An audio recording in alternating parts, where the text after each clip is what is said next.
Alright, hello everybody, and welcome to another episode, part 6. I can't believe we're on day 6 already of the Janthir Wilds. Of course, we're not in Janthir at the moment, we're in Divinity's Reach, and that's because I've got a little bit of a different sort of special intro. Well, I'm probably bigging it up a little bit too much. We're going to be doing a bit of a prologue to the story today, in which we're not actually going to be in Janthir Wilds, we're going to be in Secrets of the Obscure. So, basically, ArenaNet have done such a good job with the lore. I mean, the last episode was so good for me. And this story is so connected to Secrets of the Obscure, is really up to my enthusiasm for a lot of the new lore, a lot of the new things that they've been talking about. It feels like things really are building to something. It feels like they've got a good idea of what's going on. With Secrets of the Obscure, as good as a lot of this stuff was, I was kind of in a place where I wasn't sure I wanted to puzzle everything together, and I didn't really know whether it would mean anything, blah, blah, blah, blah, blah. But, yeah, my enthusiasm's through the roof right now. I'm really, really excited. So, there's a big topic at the moment, and that's like what's going on with the Masat, and you know, who are they, what are they doing, what's the full story. There was a moment, so there were lots of moments in the last part where I was sort of speculating and thinking, I can't quite remember, is this a thing, is this a thing? And I wanted to go like basically look them up. I've spoken to you guys over on the Spud Discord, I've been on the wiki, and I've basically wanted a few quotes, and I've wanted to clarify some little elements of the story that I've been a bit hazy on. One of those was the Masat, and there's this idea of were they exiled to Tyria or not. For some reason I have it in my head that they were, but I could not remember at all why. So I went to the Spud Discord and I said, guys, why do I think this? Because I'm sure there was a reference in one of the Nios patches or something. And I wasn't given a quote that I've seen before. I was given a message from one of you guys about one of the side achievements in Secrets of the Obscure. And in said side achievement, I think there is a pretty good allusion to it. And I was thinking, have I done this? And I actually haven't. So we're going to open up with an achievement here called Strength of the Unseen, and in which we learn more about Mabon's past. So this was a tiny bit of Secrets of the Obscure. Basically, in the Secrets of the Obscure storyline, we've met Mabon, and very early in the story, he dies, right? Well, as soon as he dies, I think it's the same moment you get to the Wizard's Tower. This achievement dinks, and you can learn a little bit of history about him. So this achievement is not even really played in the new maps. You don't go to Skywatch, I don't think, or Amnatas. There's basically just 6 little places that you go. They're around Tyria. Now I have the wiki page guide for said achievement up on my second monitor right now, so we can go through it. At each step of the way, it's one of those really good side stories where you get voice dialogue and you get a lot of intrigue and some interest about the Masat and Mabon's previous life, and it's really cool. Like, I've read the details of this quest, but I've never played it, so I figure, hey, this is quite an appropriate time to play it, since we're doing, you know, the Janthir stuff. So that's one thing I want to do. The other thing, though, is just there were a lot of comments, a lot of cool ideas. So we're going to open with a little bit of a Q&A here. Are you sure? I can pay handsomely. In which a bunch of the YouTube comments I've taken screenshots of. And I've already responded to a bunch as well, just in text. But, yeah, so in no particular order here, let's throw a couple of messages on screen. And there's a huge conversation going on in my left ear right now. Let's mute that. Okay, so, yeah, I can't remember what order these are in. I can't even remember what I want to say about every single one of these, but we'll go through. So first we've got Cal Spiro, who said, so Rhea, right, if you remember, there's this person, Rhea, who is among the White Mantle up at... I'm very curious about who this person is. And is, like, begging Saul to fix the situation. I think she... I assume it's a woman. I think she's being haunted by a twin Masat. I think there are 2 creepy Masat. And I speculated she might be killed in the end, and she might be the Bog Witch. And I got another comment about that as well in a second, actually, which one of you guys... But so far, people have been really good not spoilering things. And again, I'm not too offended by this, but learning things out of sequence kind of sucks. I think there's sort of maybe a spoiler coming up on that in a second. The Bog Witch, minor, but we'll see it. So anyway, Cal says, Rhea was introduced in the human census of humans when we first got to the lowlands. If you guys remember, we had, you know, date of births and arrivals and stuff. All the information we had on her was when she died, and it was cause unknown. It was right next to Frode. So nice little reminder of that, and good point. I forgot that Rhea was, you know, noted on there. Next comment here, this is from Closure Has Come X. says, maybe it's a bit hyperbolic, but this mini X-Pack has saved the IP for me. I was rocky on End of Dragons and the post patches and missed Secrets of the Obscure entirely. I picked it up a day before Janthir Wilds. I hope the patch content really delivers on all the cool stuff they've set up, because to me everything's lined up perfectly. Yeah, that is the big question for this expansion right now. Because yeah, Secrets of the Obscure was good. It was a mini X-Pack, right? So it was kind of bite-sized. And it feels bad to think Tyria is not going to be in a place where we get these really big momentous releases anymore. Like, that sucks. So Su2 had that going against it, but the launch stuff was not bad at all. It was just the 9 months after that kind of dragged. So we will see. That's going to be the question for Janthir Wilds, but it is good. And in fact, we're going to be playing a bit more of the Secrets of the Obscure stuff in just a second. It is a bit hyperbolic, but I largely feel the same, you know. This is opening so many doors. It's very, very cool. Like, I can imagine myself doing Guild Wars Mysteries videos again. Like, I loved making those in the past when I was very captivated about the setting. But eventually, a lot of it felt like it wasn't meaningful, or it would only amount to very small stories, or undercooked stories in single patches. Or they weren't even really mysteries. It was just like, oh, this is the next topic. I don't know. There was something that winded me with it. But now I'm like, you know what? I kind of want to do a video about the Masat and stuff. So, I don't know. We'll see. But yeah, sentiment somewhat shared. Next, Emily says, I don't think the raid is going to be the Foundry. We know that the raid is going to double up as a Convergence, and we've had a teaser that the Convergence is going to be replaying a Coden tale about adventurers ascending a mountain. And that was from the July 24th blog post. So, unless there's a secret second Convergence that they haven't told us about, that should also be the raid setting. Yeah, didn't think about this. So, I mean, maybe we climb and we find an entrance to the Foundry or something, but yeah, seems less likely, right? And again, I don't need it to be in the mist. In a lot of ways, I prefer it not to be in the mist. But yeah, good point there. Sangria713 pointed at a timestamp. There was a character called Farah, and I was like, Farah, I recognize that. Why do I recognize it? And you guys went, oh, the Farah, like the Char thing, where they, you know, they raise their cubs and stuff. It was not that. But this guy's nailed it. This is what I was thinking of, I'm sure. In my own playthrough, when this NPC drops the name Farah, my mind went to Farah Capo from Prophecies. I believe this is like an Ascalonian NPC. I had a very long-winded moment of speculation, thinking they turned her into Astral Ward, and then later finding out Farah in question is just this NPC's child colleague. All of that just because Farah's character always stood out to me, because it was a Princess's Bride reference by ArenaNet, and I was starting to rub it. I didn't know about the Princess's Bride thing. I've seen that movie once, but it's not like a cult classic to me. I don't remember how it goes. Or it didn't grab me. I'll probably have to watch it a few more times. But anyway, yeah, I think that's what I was thinking of. Farah Kappa. I'm sure it's an Ascalon NPC. Anyway, there you go. So that's that. Trying to find my place here. Justin said, "Are you even excited for me to go to Janthir Sentry and read some of this lore?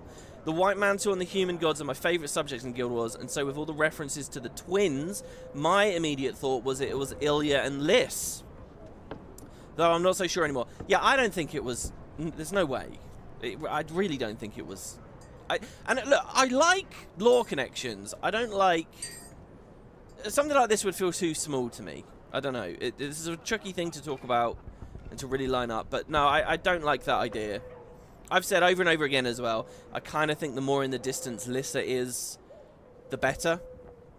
But Lissa is certainly the subject of mysteries at the moment, what with the mirror. And in fact, you mentioned this here. You say, still, I find it suspicious. I've not come across more mentions of the gods yet, other than Abaddon, especially considering Balthazar ate Bloodstone Fen, and now we have another mysteriously contained Bloodstone explosion. I really just want it to be Lissa in some shared plot, either aiding or competing with Balthazar. I'm still so curious about how he obtained her mirror. Yeah, and like as Balthazar was dying, he never condemned her. He was mad at all the gods, but not Lissa. He mysteriously had her mirror. I think that is a really cool story that I would like information on. But I gotta say, guys, I was really disappointed in Season 3 with the Balthazar stuff. Something about seeing him there in the flesh, revealed, it didn't click for me. I didn't like it. You know, the gods were such these big, amazing topics, and then just to see a guy that looked like a Norn standing there. A Norn in an outfit. There was something about it that I didn't like. And I really don't want that for Lissa, who is essentially my favourite of the gods. I don't know. I really like Melandra and Dwayna as well. I really like the Grenth story. I like all the gods. Whatever. Abaddon as well. So, all for their own different reasons. But yeah, so, I don't know. I don't know what I want to see them do exactly with the Lissa thing. I don't think these twins are related to her, though. I think they're just Massart. I think they're really fucking creepy Massart. And I'm very captivated by them immediately. And yeah, there's this thing about this other bloodstone explosion and someone or something has absorbed it. It did occur to me between the two previous parts that maybe there could just be like another giant soul battery. If souls are magic inside, I don't know, that might not count. But yeah, so today's thumbnail, I've put a second Balthazar, which is a bit clickbaity, I guess, right? But there's a Balthazar-like entity out there, and I think that's such a bomb. That's so cool. Who ate this bloodstone? And I, as far as I can make out from your comments, it doesn't seem like the main storyline's going to go there. But we will see as this episode goes along. So yeah, next we have, not many more of these guys. Relived said, so was Jenna against using Legavo because that would mean we'd control her since she is in fact Lissa after all? Yeah, I don't know. I sort of, that's a tack on to the Lissa story there. I don't know, guys. I don't think Jenna is Lissa. Maybe we could say an avatar or representative or associate at a push. But I don't know. I mean, the funny thing about Janthir Wilds is it's had all those hints about the king as well, you know. And I wonder where they're going. So Awesome Dibawesome says, I've got two things to comment here. Firstly, about expansions being contained stories new players can jump into. I think it's totally fine, even necessary, to ensure the new stories fit into the world, which means connecting it to other stories, regardless of the player's knowledge. Sometimes I read the criticism that parts of this franchise reference things newer players may not have experienced, be it Guild Wars 1, and that's usually the punching bag, isn't it, or previous GW2 stories, but I think that's incredibly short-sighted. A new player should be able to enjoy and understand the surface of the story, even if they don't know all the references. It makes the world feel much bigger and more connected. Hell, it might get new players to seek out other stories, either through play, wiki, or videos. ArenaNet should never be afraid to mention anything from their previous work. If it makes sense in the writing, it should be there. Secondly, just like you, I wasn't really feeling the hype before this expansion dropped. I wasn't even sure if I would continue the story, but the opening has reinvigorated that, and I'll be buying it. Finally time to try out your affiliate link. Thank you very much. I actually think I responded to this saying if you did do that, that's really lovely of you. And whatever you'll be producing in the future, Guild Wars 2 or not, I'll be there to check it out. Thank you. Yeah, speaking of which, I didn't do my 6th episode yesterday. That'll be tomorrow instead. But yeah, the main meat of this is obviously the thing off the top. I think you're right, actually. And for years, I've kind of been on that thing of like, oh, you got to be careful. You got to think about the new players. And I've always sort of thought, you know, don't go too heavy onto Guild Wars 1 stuff. They're supposed to be telling a new story, you know. I don't believe in constantly retreading the same thing over and over and over. I want to believe they can write new stuff and it will be captivating and cool. Like, for example, the Guild Wars 2 Sylvari stuff was entirely new. The connection to another Elder Dragon, Mordramoth, was all new. They were all really good stories. A lot of those have played out now or been written into, like, this boring, stagnant place, i.e. the domestics are too friendly with one another, in my opinion. Which kind of leaves us with a lot of older lore. But yeah, I think, and I think they're doing a good job. Just because, like, we're talking about Vass and Akeem and stuff, right? And like, oh, that's a Forgotten, or we're talking about Mabon, who was a Massart. That doesn't mean that it's all Guild Wars 1 lore. Mabon didn't exist in Guild Wars 1, just because he has an association with a prior part of the setting. So yeah, I think you're right, actually. I think you're right that most people are being very shallow if they argue for less Guild Wars 1 connectivity, or even just prior connectivity to this story. This is the way I want it to be written, what we're experiencing right now. And I think you're right as well. I think a totally new player who just sort of comes into this and only sort of has a vague guess of some of the things that are going on, there is kind of that captivating sense of, wow, this is a big world with a lot to learn, a lot to know, and I think there's a quality to that. So I don't know, it's very difficult for me to speak on as someone who has played through all of it, and sort of understands a lot of that stuff. But, you know, maybe it is awful. Like, for example, okay, earlier in the year, I was Kerry had never played Guild Wars 1, but I was doing a Guild Wars 1 playthrough of her earlier in the year. We got to the Crystal Desert and stopped. Now I'm going to be playing Janthir Wilds with her, and I know she would enjoy Janthir Wilds so much more if she has seen the Titans and actually played Prophecies. Like, this story, if you've played Prophecies, it's way better. Surely it's way better. So I really wanted her to come back and play Prophecies with me and finish it. But maybe you don't need to. Maybe it's okay to just sort of have a vague sense of the Titans. I think the thing that ArenaNet needs to do, ArenaNet's writers, They need to have more of these sort of scenes where you just sit down and recap what we know and what we should know. I've noticed ArenaNet are very light on that. When I'm playing FF14, and it kind of drags the pace down a bit, don't get me wrong, but they do have a lot of scenes where they're like, okay, here's what we know. Blah, blah, blah, blah, blah, blah, blah. All right, now let's move on. And it might feel a bit tedious somewhat, but I think scenes like that are very important, and ArenaNet brush through them quite quick. Especially when they're trying to bridge information across games. Like, I don't know how much Janthir Wilds has really sat down and talked about the Titans in, like, very clear ways. Like, I think some of this is a little bit too puzzly still, but whatever. Anyway, really lovely comment, and it got me thinking about a lot of stuff. Gorbil here says Rhea was the name of the Turtle Clan Elder in Guild Wars 1. Do you see that person next to me? It looks like they're trying to play a music instrument, but I've got it muted. I don't think they are, but they're culled out as well. Is this one of you guys? Like, who would do that in a random area of DR? Anyway, Turtle Clan Elder, I don't think this is a real connection. You're right, Elder Rhea, though. That was an NPC. I doubt it. And they're a human, but I doubt it's that. This here, Meep Moop, said the Jade Runner story is the story behind the Silent Surf fractal, right? Yes! That's what I was thinking. I knew I recognized Jade Runner.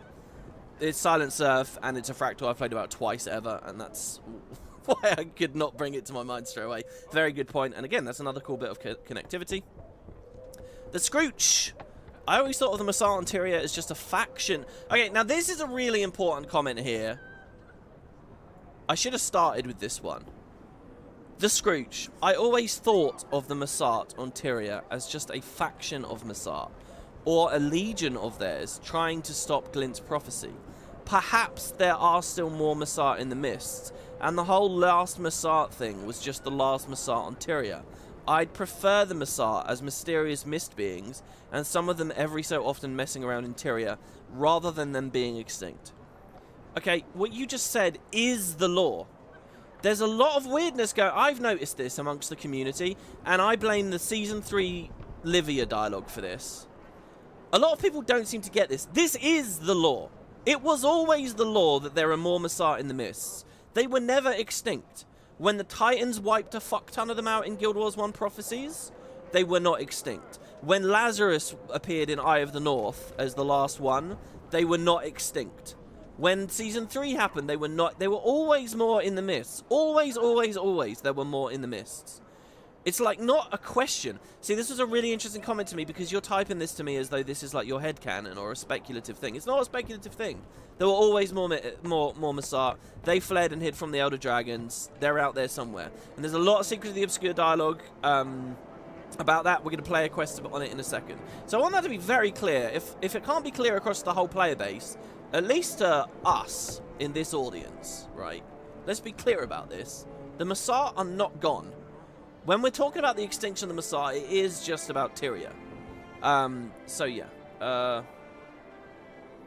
And that's why, you know, these Janthir Wilds things, they're not writing this story. They're looking back at certain elements of the world building that were already established. Oh, I went forwards, not back. Okay, now here's the spoilery thing. This is from Navy T9862. This is the last comment. The Bog Queen's name is Alessia. It's mentioned in the description of one of the Lowland Shore achievements. Very happy to see you finding Dada's note. I can't even remember who Dada was, by the way. There's some more neat stuff up ahead. Also, I've been warned by you guys to play this part 1 thing and finish it before we go through more of the story. So I will be doing that, don't worry. Yeah, the Bog Queen's name is Alessia. Now, if that's in a Lowland Shore achievement that you have to dig out, we have technically already passed that part of the story, so it's not really a spoiler. Unless the achievement itself describes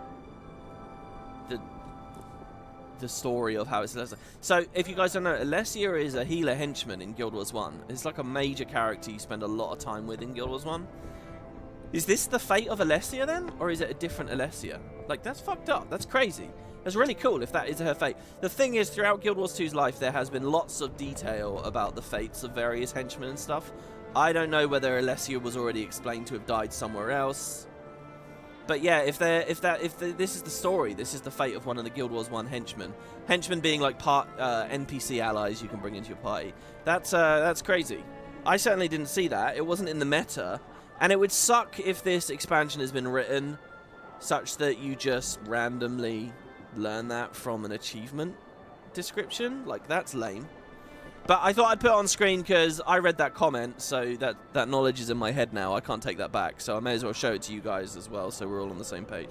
So we'll see whether there's a real thing about Alessia as we go forwards.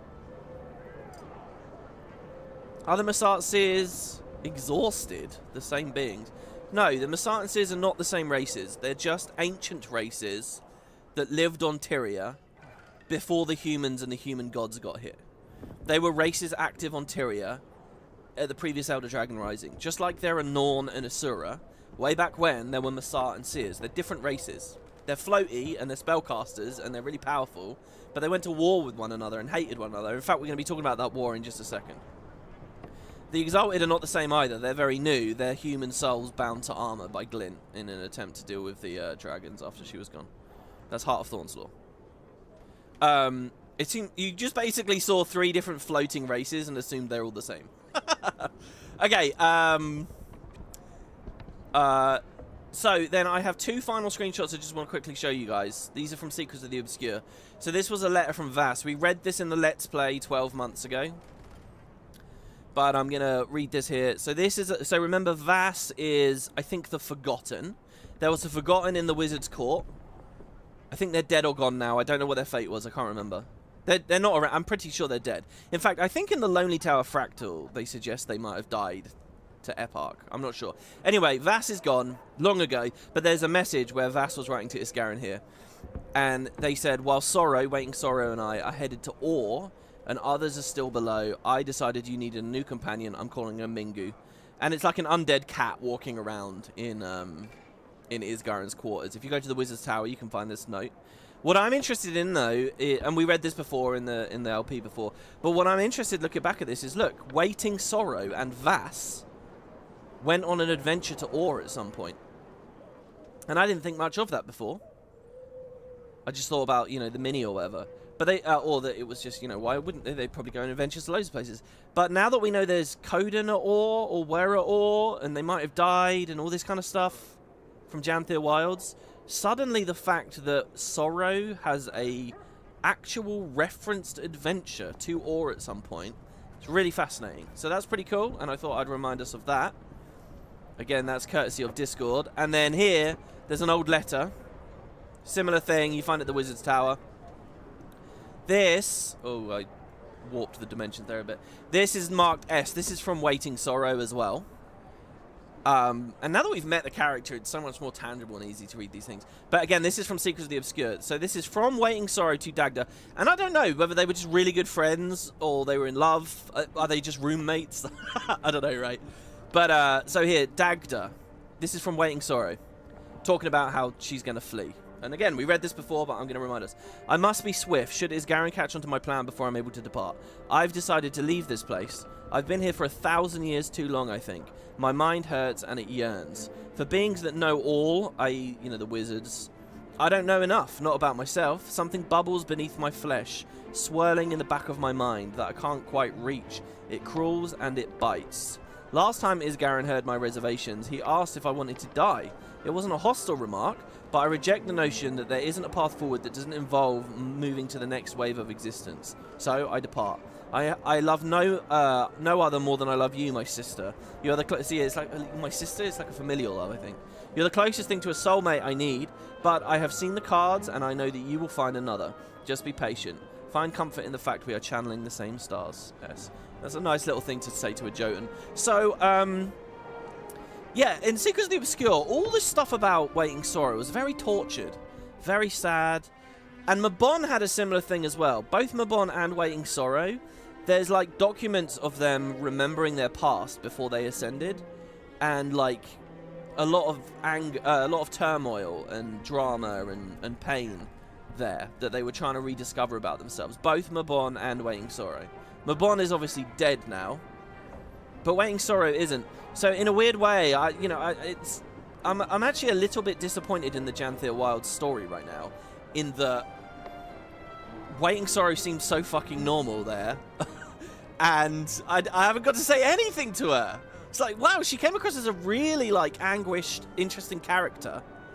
And we've had no interaction yet. So I say I'm disappointed. That's not a critique of the story, because I haven't played the story. Maybe we'll get a lot more out of Waiting Story. And I know people can hide their pain very well, obviously. We've seen her for, like, 2 seconds. I'm not critiquing the story. I'm just saying I want a lot more out of her, and hopefully we get that. And that's just one message. There were a lot of other things. Again, I was interpreting that a lot of that as, okay, she's a Coden. Is this a Bone Skinner thing?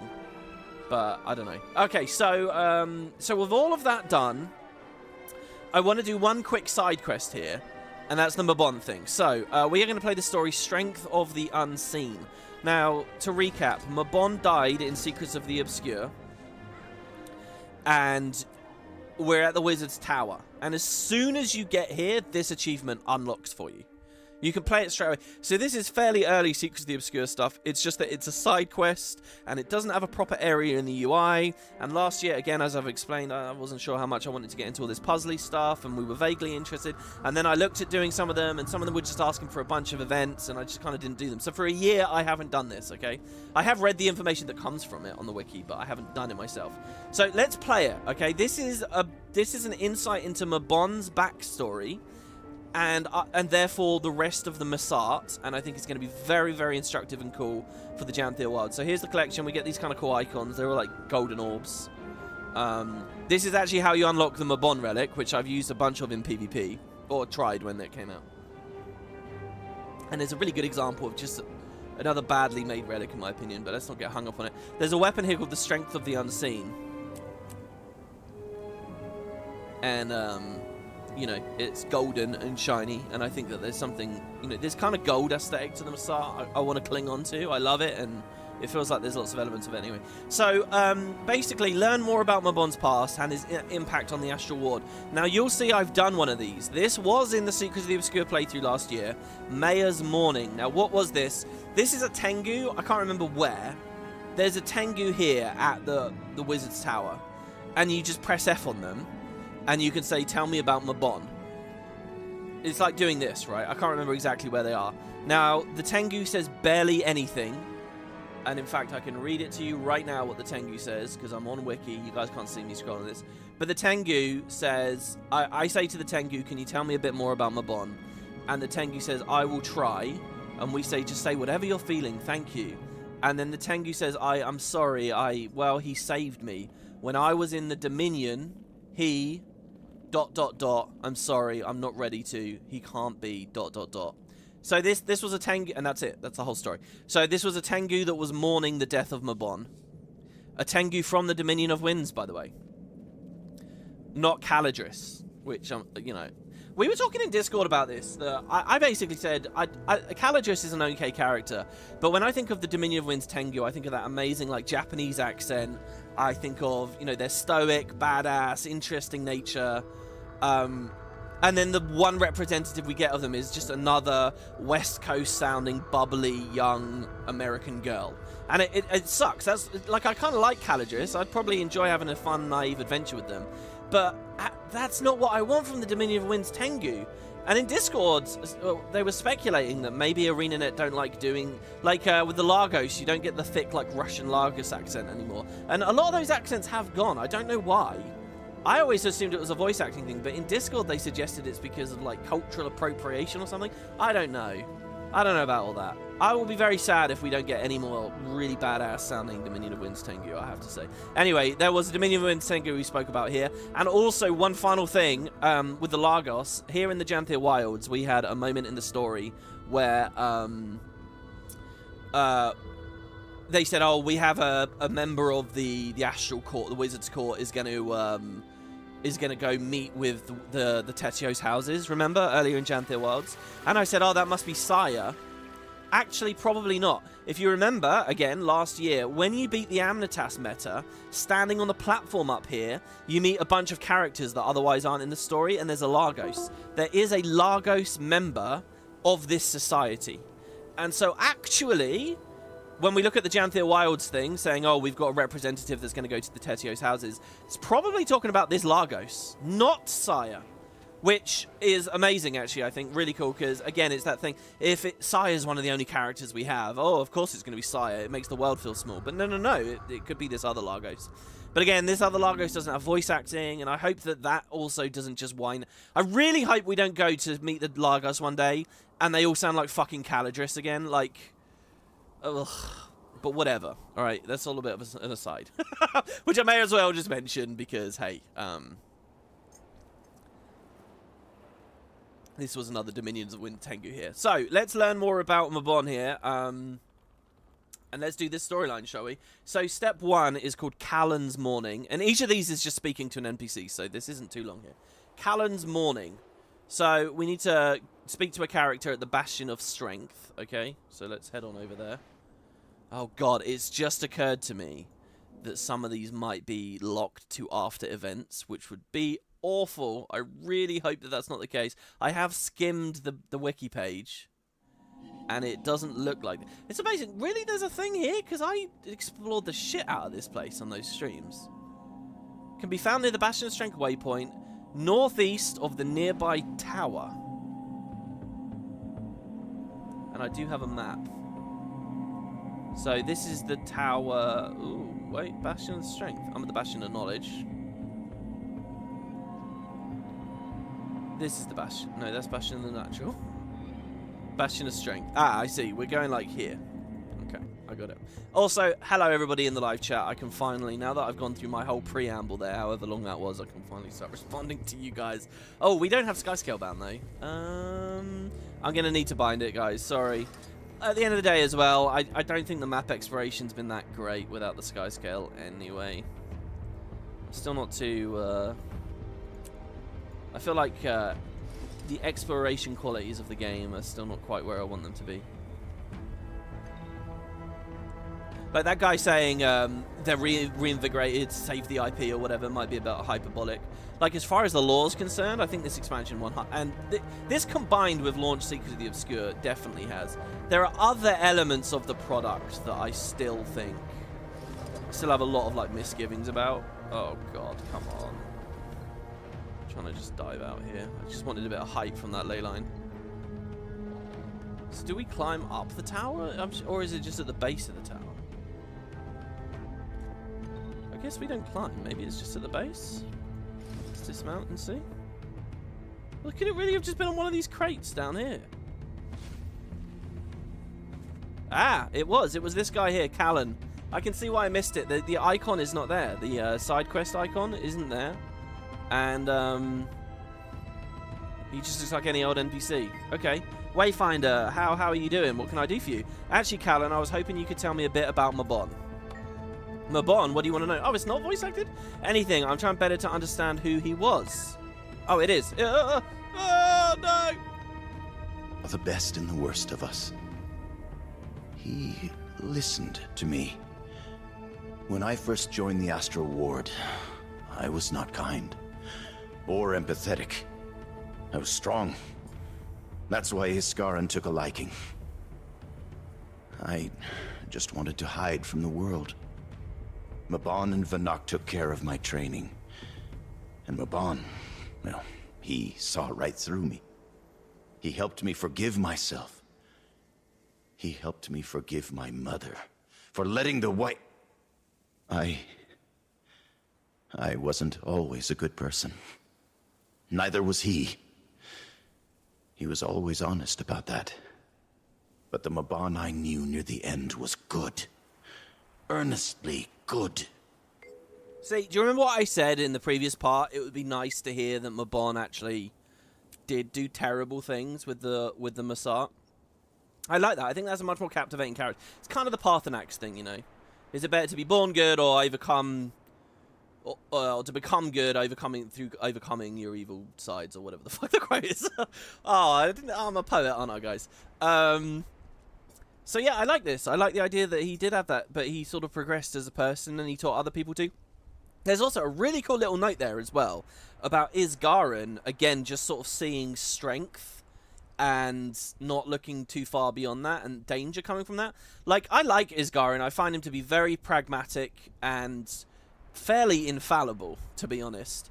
But he's not infallible. He does make mistakes. We see here, they hint at it a little bit here, he was short-sighted. And as well, the whole Eparch thing, this exact quest we're going to see in a second, basically shows Isgarin was short-sighted about Eparch as well. When he invited Eparch into the Wizards and he saw strength in Eparch, it caused serious problems.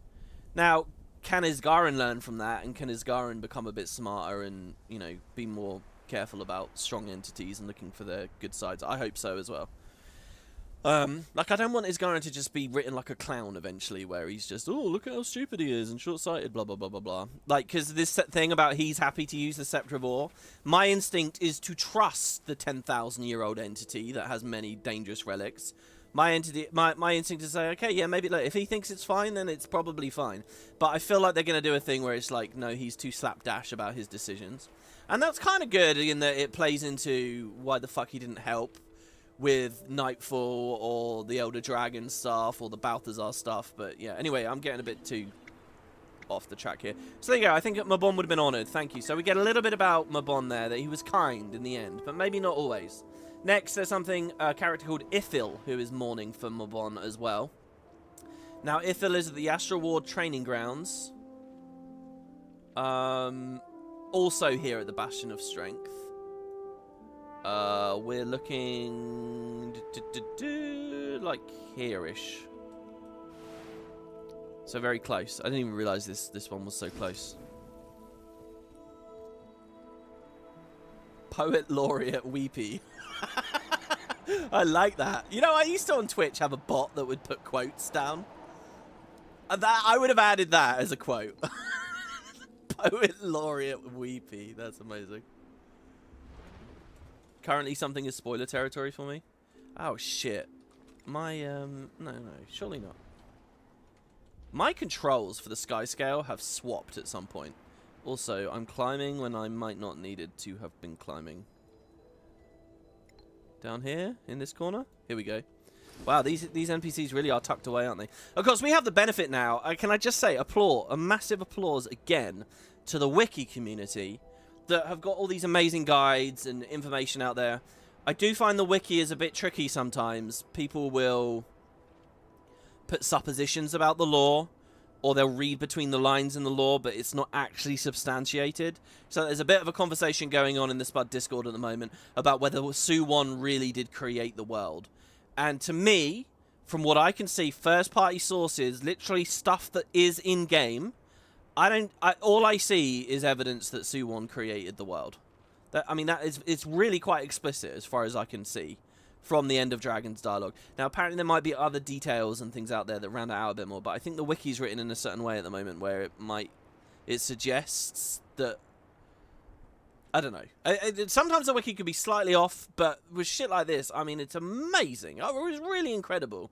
And, you know, this won't have been here 12 months ago, but now I can obviously at my leisure complete these quests quite comfortably.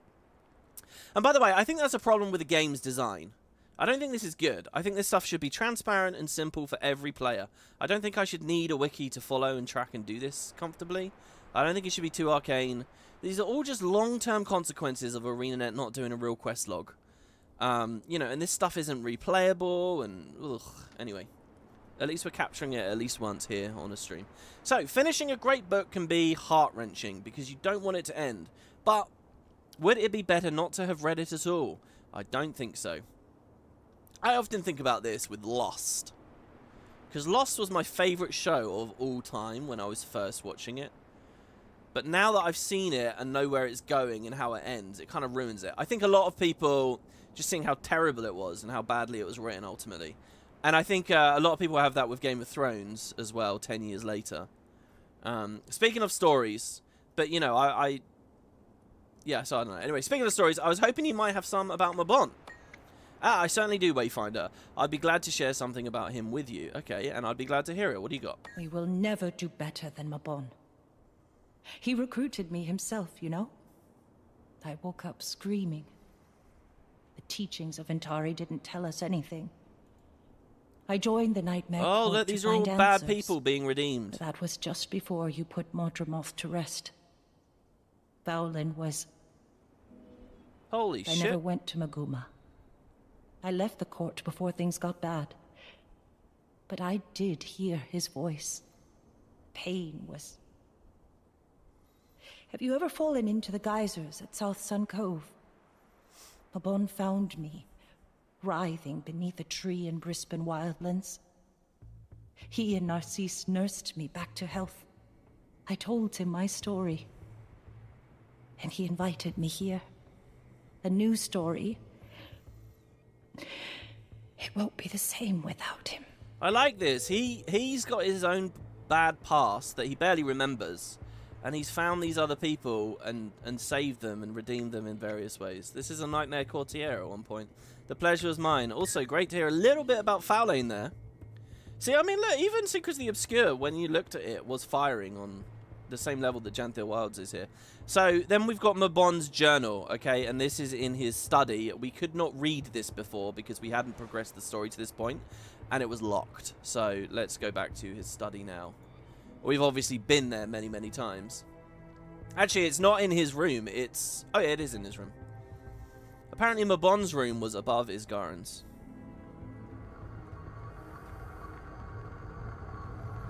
Oh, okay, so you guys are talking about the Alessia thing? Alessia is spelt with one S versus two. By the way, I've never quite known how to say her name, because my temptation is to say Alicia. But Alicia is spelt, like, really, really crazy, isn't it? So I don't know. But I think when I very first started playing this game, I would call it Alicia. Okay, so let's fly up. Bump ahead.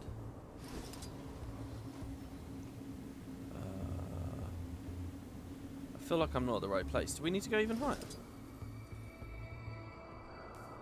Oh, we do. There we go. You can tell from the jade colouring in here.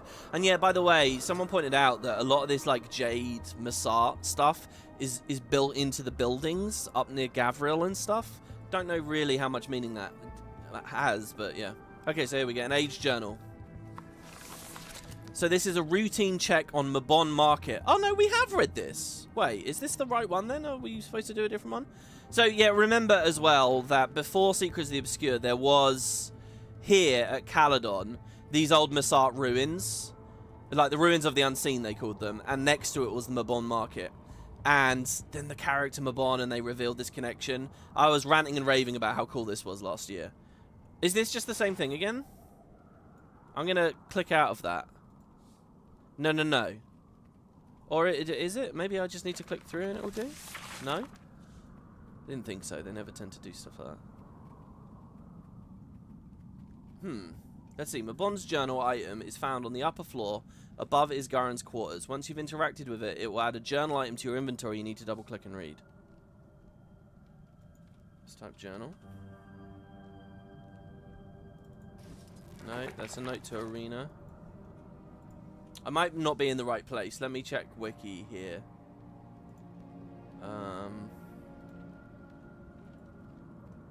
Yeah, I'm not in the right place. It's not in Mabon's place. It's on the other side here.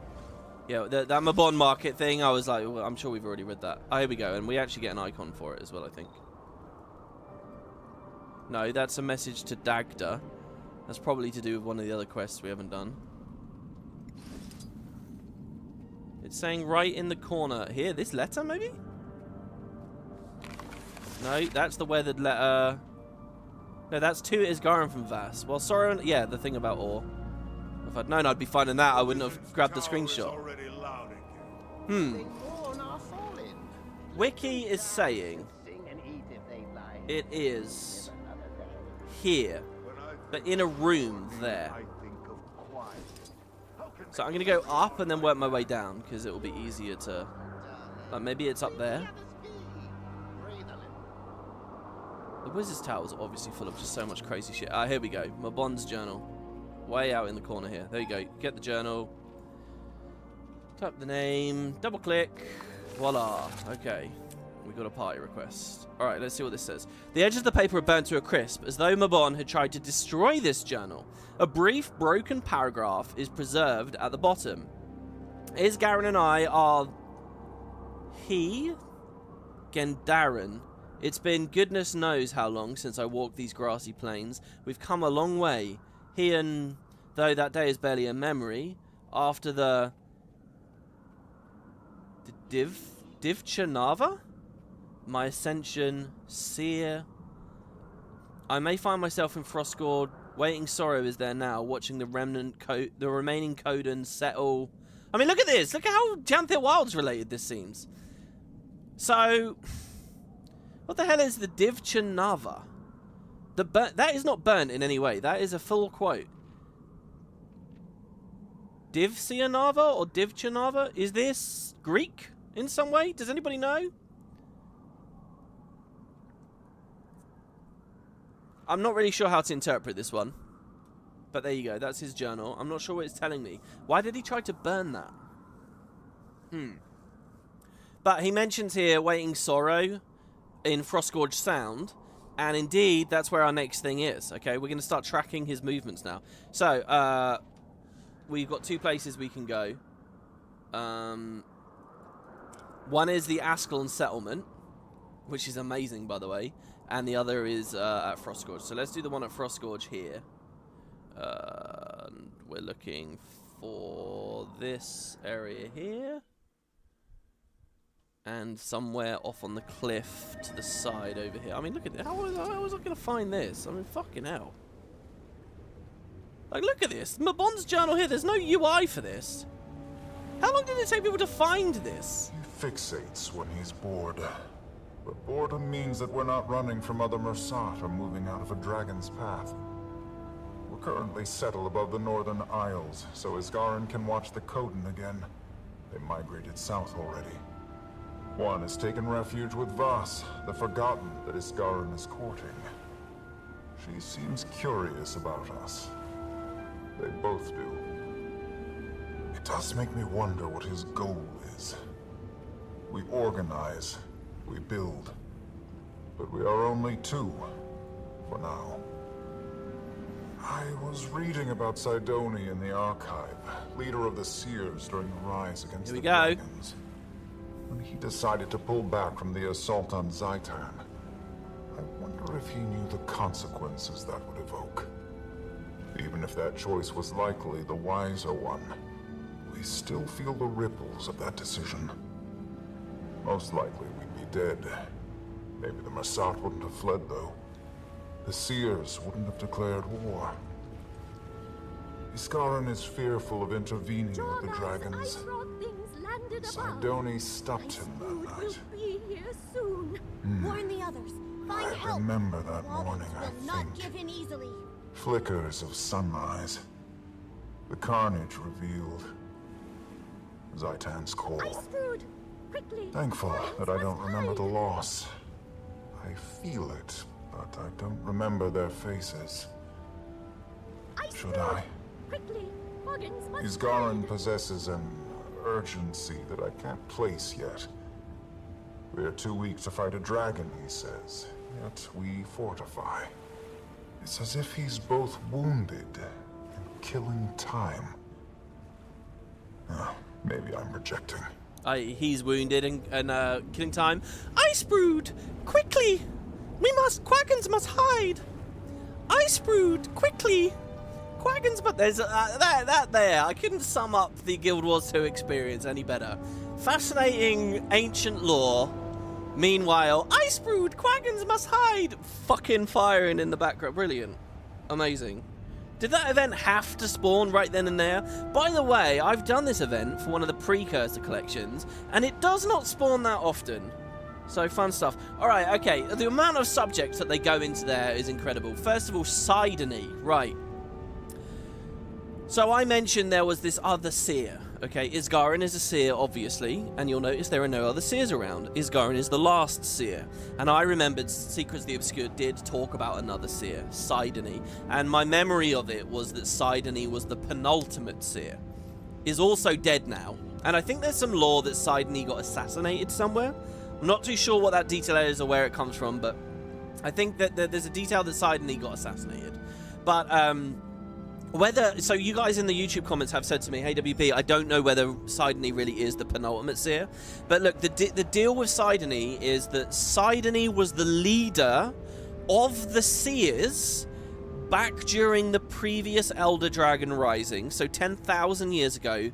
And so here's the story. Now, if you remember in Season 3, when we were at Ember Bay, ArenaNet expanded. Okay, the original story, as we understood it, was that the Massart fled. Okay, so Guild Wars 2 launched, and we're at the Dermond Priory in launch Guild Wars 2, and there's an NPC that's studying some of these things and explains some of these things, and basically says, look, there were a bunch of the ancient races. There was that quote, 5 against 6 or whatever, which was one of the hints about Morgemoth, because we only knew of 5 at the time, but he mentioned 6. And there's this idea in a Ra Explorable, basically we hear that the Massart just fucking fled. The Massart ran away and didn't help out. Everyone, like, had a technology, you know, like building the Bloodstones or the Forgotten, learning how to cleanse the Elder Dragons with glints, which ultimately was the best thing, right? Because eventually that created Aurene and all that. So each ancient race had, like, their plan for dealing with the Elder Dragons. They all were putting them into work. What did the Massart do? Well, they were pricks and they ran away. Okay, so that was launch. Then in Season 3, where some Massart stuff was around again, we heard this really cool detail that actually there was an alliance and there was going to be a big fight against Zaitan, but that the Seers, because remember, the Massart and Seers were at war for ages, but the Seers had abandoned the assault, leaving a bunch of Massart and stuff to die, and that's why the Massart fled. So that the Seers were kind of the bad guys, right? I'm pretty sure that's what the Season 3 thing says. So, now let's return to some of the newer lore that they've been expanding on these stories. So, Sidony, this is exactly what Mabon's talking about here, right? How do I give you guys... do you know what? I've got a good idea here. I've got a good idea. Instead of doing this in the chat box in the bottom corner, what I'm going to do is take a screenshot of the wiki details here, like this, and then we can read it. So let's go over what we just heard without a quaggan squealing in the distance, okay? And also at our pace. So Mabon is speaking, and Mabon is talking about Isgarin. So, by the way, when are we in the timeline with this vision we just saw of Mabon? Where are we? We're ages ago. I believe this Mabon we just heard speaking was like, as this whole society was being built, the Wizard's Court, it was just Isgarin and Mabon at this point. I guess they were the founding members, just those two. So they haven't built it up yet at all. And they're trying to figure out what to do. And Mabon says, well, look, Isgarin fixates when he's bored. I do that, by the way. But boredom means we're not running from other Massart or moving out of a dragon's path. Because remember, there were loads of Massart still here on Tyria. The initial Titan crisis hadn't happened or any of that. So he's saying, well, boredom's kind of good. We're currently settled on the Northern Isles. And remember, we're at Frostgorge Sound here, so somewhere around here. And it's because Isgarin wants to watch the Coden during that time. They were migrating south. And now in Janthir Wilds, we know we're probably talking about the lowland Coden. And so it says, one of these Coden has taken refuge with us. That's Waiting Sorrow. What Mabon is talking about here is Waiting Sorrow's introduction to these people. So, Waiting Sorrow has taken refuge with Vass. And who's Vass? Well, Vass is a Forgotten that Isgarin was courting. So hold on. Vass, the Forgotten, and Isgarin the Seer were like lovers? I didn't know that. This is new to me. So that's quite interesting. They were courting, and then I guess eventually Waiting Sorrow joined this group. Vass joined this group. What Mabon is talking about here, really, is how the Wizard's Court came to be. This is how I am interpreting this. It was Mabon and Isgarin, and you're seeing the first connections with these various people. So Waiting Sorrow is in the picture here. Vass is in the picture. Vass is curious about us. Both Waiting Sorrow and Vass are curious about us. It makes me wonder what Isgarin's goal is. We're organising, we're building, but there's only 2 of us. So, then we move on to this stuff about Sidony, which, yes, so I've been saying Sidony. I guess Sidony is how we pronounce it. So Mabon, remember, is a Massart, is not a Seer. So Mabon doesn't necessarily know immediately about a bunch of Seer stuff. So he's learning himself. So he says, I was reading about Sidony. Sidony was the leader of the Seers during the rise against the Elder Dragon. You'll notice he doesn't say the previous rise, because at this point in the timeline, the rise that Guild Wars 2 dealt with hasn't happened yet. So for Mabon, from his perspective, there's only been one rise. I mean, he might know about other ones from his ancient history. You know, to us, ancient history is Seers and Masat. To a Masat, ancient history is the 20k year ago Rising, which I am also very fascinated about and very disappointed in End of Dragon's Law for not talking about and all that kind of stuff, so... But whatever. So anyway, I thought that was really skillful, the way that the studio wrote that. Like, they're properly in Mabon's head. He wouldn't say the previous Rising, because it's this specific point in time. So anyway, he was reading about Sidoney, the leader of the Seers, during the Rise. When Sidoney decided to pull back from the assault on Zaitan, this alliance we learnt about in Ember Bay, when Sidoney decided to pull back from the assault, did Sidoney know the consequences that would evoke? Now, it's easy to think Sidoney's just an idiot or whatever, but remember, like, I'm not thinking of Sidoney as like a two-dimensional character. I'm thinking of it as, you know, this incredibly competent, intelligent, well-informed leader of an epic civilization. That's what I'm thinking of. I'm thinking of the Seers as this vast, spreading, amazing intellectual society, and this was their leader, okay? I don't think Sidoney's a fool.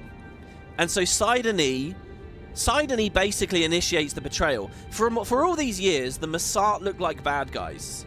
The Masat looked like they betrayed everyone else and ran away to save their own skin. The Masat look evil and selfish for that. But we have known since Ember Bay that no, actually the Seers initiated this. Sidoney did the first betrayal. I wonder if Sidoney knew the consequences that would evoke. Because that creates a 1,000-year-long war between the Seers and the Masat, the war we hear about in Prophecies in Guild Wars 1. It's got a huge consequence, him doing that. Even if that choice was like, and Mabon concedes, even if that choice was likely the wiser one, we still feel the ripples of that decision. And remember, the Masat essentially won this war. Most likely, he says, if Sidoney didn't pull out of that alliance, we'd be dead. So Mabon thinks it was doomed to fail anyway, that Zaitan would have won against them, which is amazing as well. But then he says also, you know, if the Seers hadn't... Here, the quote is, maybe the Masat wouldn't have fled. So Mabon is acknowledging that if that alliance had gone forwards, the Masat would not have fled Tyria. And they would have been hit. So remember, Janthir Wilds, guys, what we saw a lot in the last episode, Janthir Wilds was saying that the Masat, basically, the ones out in the mist, seem to be really decent. They're nice. The ones that were here were exiled, it seems. Just left to rot with the Elder Dragons. So, but there's a lot here, basically, that make the Masat seem really good, I think. The ones that fled to the mists. Anyway, and then, yeah, the Masat wouldn't have fled. The Seers wouldn't have declared war afterwards in response to that. So then Mabon says, Isgarin is fearful of intervening with the dragons. When Sidoney stopped him that night. So there's a suggestion that Isgarin didn't like Sidoney's plan. Isgarin was going to fight the dragons. Sidoney personally stopped him. Which makes Isgarin look like a badass as well, by the way. If the leader of the Seers personally has to stop him doing things. And then Mabon says, I remember that morning, I think. Because remember, Mabon forgot all this shit. He just has to read it in the archives. He ascended, he forgot it all. He says, I remember that morning, I think. Flickers of a sunrise. The carnage revealed. Zaitan's call. So I guess what he's saying is the Seers pulled out of the alliance. The Forgotten and Masat went for it anyway, and fuck tons of them died. And there was carnage. Zaitan's cool. And Zaitan when he says Zaitan's cool, that brings to my mind the idea of him reanimating a bunch of the bodies. I don't know. And then Mabon says, I'm thankful I don't remember the loss. I feel it. Because loads of his kinsmen will have died here. But I don't remember their faces. Should I? Isgarin possesses an urgency that I can't place yet. We're too weak to fight a dragon, he says, yet we fortify. It's as if he's both wounded and killing time. Maybe I'm projecting.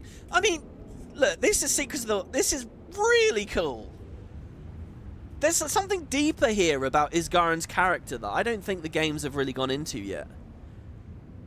Like, for most of Secrets of the Obscure, my impression was that he was just driven with this grudge against Eparch. And then when Secrets of the Obscure just ended a couple of months ago, right? And Eparch just died. And it all felt like such a massive fucking nothing burger. And all the Pathos stuff was just so... Blech. I really thought, ugh, this is... like, I was very disenfranchised with this game and this story. Because I thought, like... Isgarin was defined by his relationship with Eparch. And the whole Eparch thing just ended up so boring. But, no, I mean, look at this here. That's not true. There's a lot going on with Isgarin, and just any number of threats. Elder Dragons, and these other extra planar things that he's dealing with. So, it's just really good. Like, wow. And so, yeah, we get a bit about Sidony here. Holy shit, man. And it's weird. I think this comes across much better in text than it does in-game, firing off with him just talking really fast. So there you go. Hopefully that's captivating to you guys in a few ways, as it was to me. Okay, let's move on now. We've got our next thing. Just a couple more to do. A new threat emerges, so now we need to track Mabon's movements to the Ascalon settlement, which I guess that burned journal in it as well. One of us is there already. Wow, amazing. And it's weird because why would he be here? Massart in Kryta already is creepy enough. The Massart did terrible things to the people in Kryta. But yeah, the story is, as far as I can make out, the Massart were pretty decent. A bunch of them left after they were betrayed in the war with the Seers and stuff. And the ones that remained on Tyria, chum for the Elder Dragons and to fight against the Spears, were basically all the dickheads. All the theatrical, prickish dickheads. And they're the ones that we're dealing with in Janthir Wilds. They're the ones that we were dealing with in Prophecies. They're not the golden, beautiful ones in these vast cities in the mists. Anyway, so here, Mabon's next journal. You didn't see it, what he did to them. Tell me. Speaking of Eparch. Eparch is hideous. The creature from Nyos. I thought you were friends. I still have the things he left behind in my chamber. No. I was curious about him in the same way that I was you. But things which come from that place are not good. You are a fine ally. You didn't tear an entire village to innards and scraps of meat. You think he was a demon? I know he was. I should have been more careful. I sent him back, but nothing that sees this place stays away. And I've tried to keep them out for a long time. So that's the plan. The dragons are a headache, but the demon realm is an infection. All of those pockets are. The dragons could very well be the bacteria fighting off that infection too. I don't know, but I need them alive. I've no clue what Eparch wanted, but he wasn't happy when I booted him back to his bog. Well, it's likely my own bias. But if we were exiled to Tyria as punishment... There it is. Then perhaps the demon realm possesses something better than this? Would he want to come back? You didn't see the look on his face. Okay, let's do it again here. Because again, this one's very good. This is it, by the way, basically. This is the last of the lore. I think the last step that we have to do. No, that's a history most violent. That's the new one. I think this is just claiming the reward. And that's not really got much lore in it. So hold on. So let's do this. By the way, can I just say Windows Shift S is fantastic. Set up an easy favorite the directory that it will save the screenshots into. It's really, really good. Okay, so like you don't need ShareX or something. Can I reset this transform so it doesn't look warped? There we go. And what is it? Control is the modifier I want? Yeah, control, not shift. I hate there's no standard in software for that. Right, so really cool to have Isgarin and Mabon actually talking to each other in an extended way about Tyria's history straight away. So they're talking about Eparch, sorry. They're talking about Epic Games, guys. It's a launcher. They give you a free game once a week. Try it out. I'll get a kickback for saying that. I don't really. So, what are we doing here? Oh, there was something in chat I wanted to mention as well. Oh, Tokavian in chat just said, who was the seer we met in Guild Wars 1 to help us deal with torment? See, I feel like I thought that Secrets of the Obscure revealed that was Sidony. My memory of this from last year was I thought Secrets of the Obscure had revealed that Seer's name was Sidony, and they had died at some point in the past 250 years, therefore making them the penultimate Seer. That's what I thought I'd heard, but now, as I'm doing this stream right here now with you guys, it's pretty clear Sidony was a fucking major character, the leader during the last Rising 10,000 years ago. It seems weird that that would be the same random character we met in the original game. Like, surely that Seer would have said, I'm the leader of the Seers, by the way, I'm the one of the last ones left, blah, blah, blah, blah, blah. I don't like that idea, suddenly. I feel like it shouldn't be Sidony, but I'm not sure. Costage in chat, who's pretty clued in with this stuff, says it's not outright confirmed, but it uses the same model. Sidony used the same model. So I don't know. I like to think it's not the same character. There's no confirmation. By the way, as well, just speaking purely within Guild Wars 1, there's not even any confirmation, really, that that was the same Seer every time. You know, like, you meet it in the Ice Caves of Sorrow mission, and then later there's the bonus in the Fire Island chain, and later there's another bonus in the Fire Island chain, and there's 3 Seers you meet. It's not necessarily the same one every time. There's no confirmation.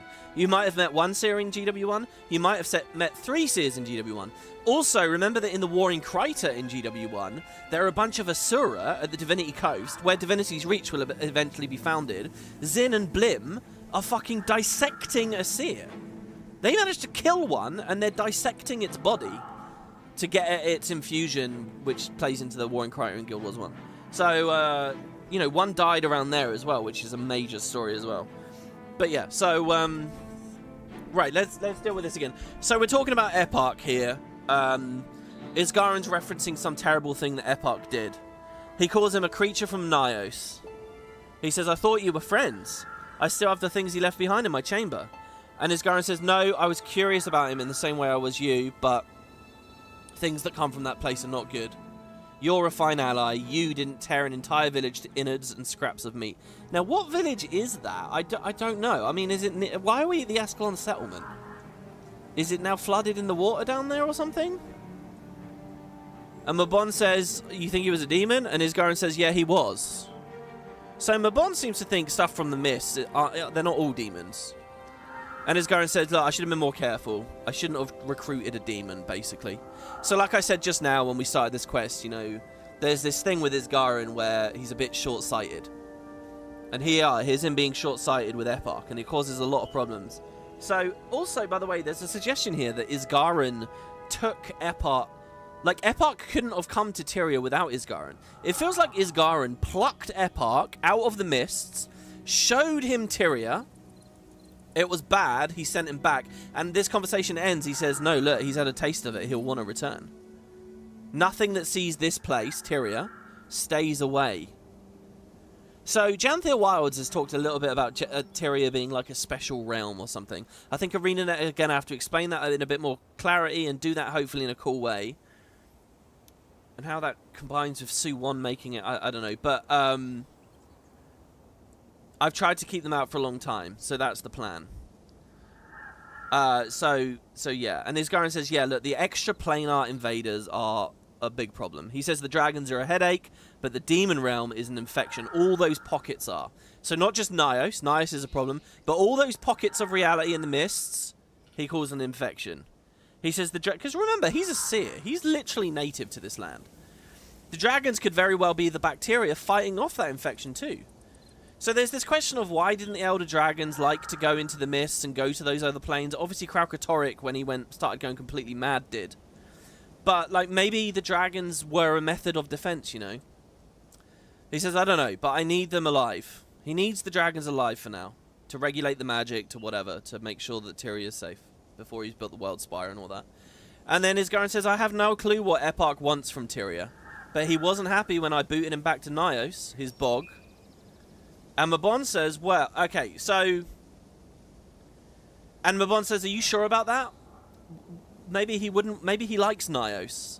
And we'll talk about that in a second. But Mabon's like, oh, maybe he likes Nyos. Are you sure Epoch would want to come back?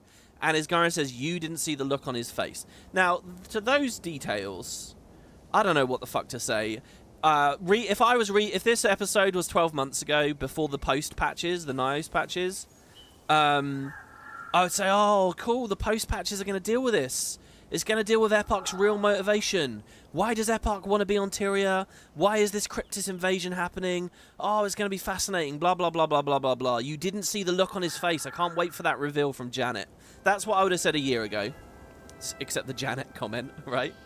Because that's clearly what it seems to be, right? A setup for the post patches. But none of that went into it. God, the Nyos story was shit. I mean, am I just missing it? Because I don't even think I'm missing much from those patches. There's not, like, crazy amounts of lore in that map. It's just demons like to consume. I mean, that was it, really. They didn't go... So I don't know now. I really don't know what to say about that stuff. But why is Mabon skeptical that Epoch would even want to leave Nyos? Maybe Nyos is awesome. Why does Mabon think Nyos is awesome? He says... It's likely my own bias, but if we Masat were exiled to Tyria as a punishment, then maybe Nyos possesses something better than this.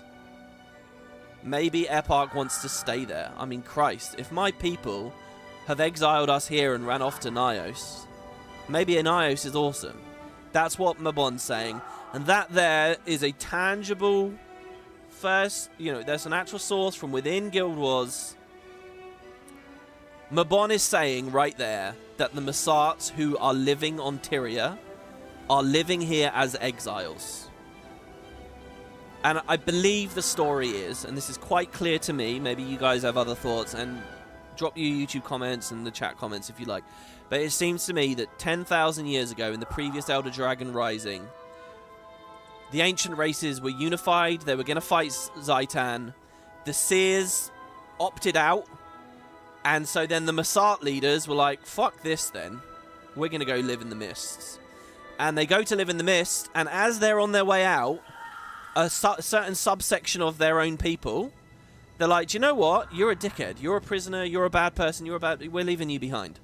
Sorry, you're exiled. You don't get to come with us to the mist. You have to stay and do your thing against the Seers and the Elder Dragons. Bye. So the Masat ran away. Most of their civilization, the enlightened ones, the nice ones, they ran away. I mean, you could call them cowards as well, but it's just another method of self-preservation, and I think that's fine from where I'm sitting as a human. So they leave, and they go to Nyos. And Mabon is left wondering, I guess, and that's it. So that's my thoughts on it. There might be another little detail in there, which is the ones that were exiled, maybe they were the initiators of the conflict with the Seers. So the ones that left were like, do you know what, you started this war. You can deal with it or something. And I don't know whether that's somewhere in game. But there you have it. The Masat that are here. The Masat that went later on to experiment with bloodstones and did this cult-like thing with the White Mantle. And the twins that were tormenting this Rhea and Janthir wilds and stuff. They're all exiles. They did not leave to the mist. So then the final tiny little bit of this now is, okay, the Masat ran away to Nyos. But we went to Nyos last year over 3 patches. The place was boring, and there were no signs of Masat there, really. There were, like, some tiny touches, and the Eye of Janthir for a second. So the question is, why aren't the Masat there now? Why didn't any of the Cryptists talk about the Masat being there? Is it possible they went to Nyos, and then said, oh, this place is a shithole, and then moved on again? I assume that's the story. Did they just hop through a bunch of different pockets until finally finding a nice one? I don't know, the God's New Garden, let's say. Woo! I don't know. So that's my reading of the situation. Let's round this quest out now, and we can move on into Janthir Wilds once more. Let's finish it. Strength of the Unseen. Purchase an Essence of Strength from the Faction Provisioner at the Bastion of Strength. Brilliant. This is weird. I don't think we get any lore from this either. This might end in a bit of a dud. But there you have it, guys. So that's my take on all of it. Epoch's memories in Zakharos state he slew centaurs. Ah, so he was killing centaurs in Kryta. Was that it? It was a centaur village he ripped to shreds. Centaurs as well, by the way, another example of a race with a really cool accent, and I would expect to sound like Haladris again. I don't know. The Coden Elder in Bitterfrost said, even back then, that the Elder races, aka elites, hoarded magic. So Coden, Tengu, etc. were kind of second rate to them. I mean, all of this, by the way, leads me to kind of be excited about, like, if ArenaNet are making a Guild Wars 3, when would you set it? And I've often said, speaking of Caldris, the Urchik there, I've often said, oh, it'd be cool to do, like, 100 years before GW1 or something, just because there's a lot of good interfactional stuff going on there. But I'll tell you what, an ancient thing from 10k years ago would be quite cool. I don't know. The franchise is interesting when I think about where they would expand it to and where they would go and stuff. I put an idea in Discord the other day, and I kind of really stand by this. If there was going to be a Guild Wars 3, I think a really cool idea would be another reality, like Tyria, but another place in the mist. So it's the same laws of magic and all that kind of stuff, the same vibe, the same, but, you know, in a nice new engine, fancy looking and all that kind of cool stuff. But I would put it on a new world, so it can be a totally fresh history, a totally fresh, you know, state of affairs and conflicts and so on at any scale they like. I would have it on a new world, but I would specifically still have it in the Tyrian, like, in the mists, leaving a chance for this Tyria to appear in that game, and also races to appear, like this new reality the gods are building at the moment.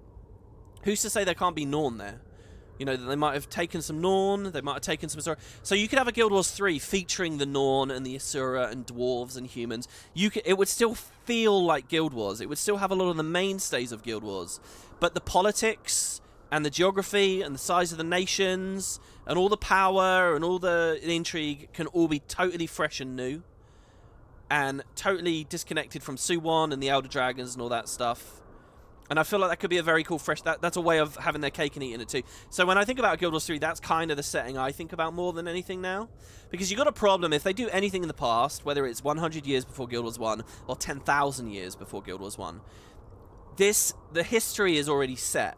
So you can't really have really big world-ending threats. The game has to be at a much smaller scale.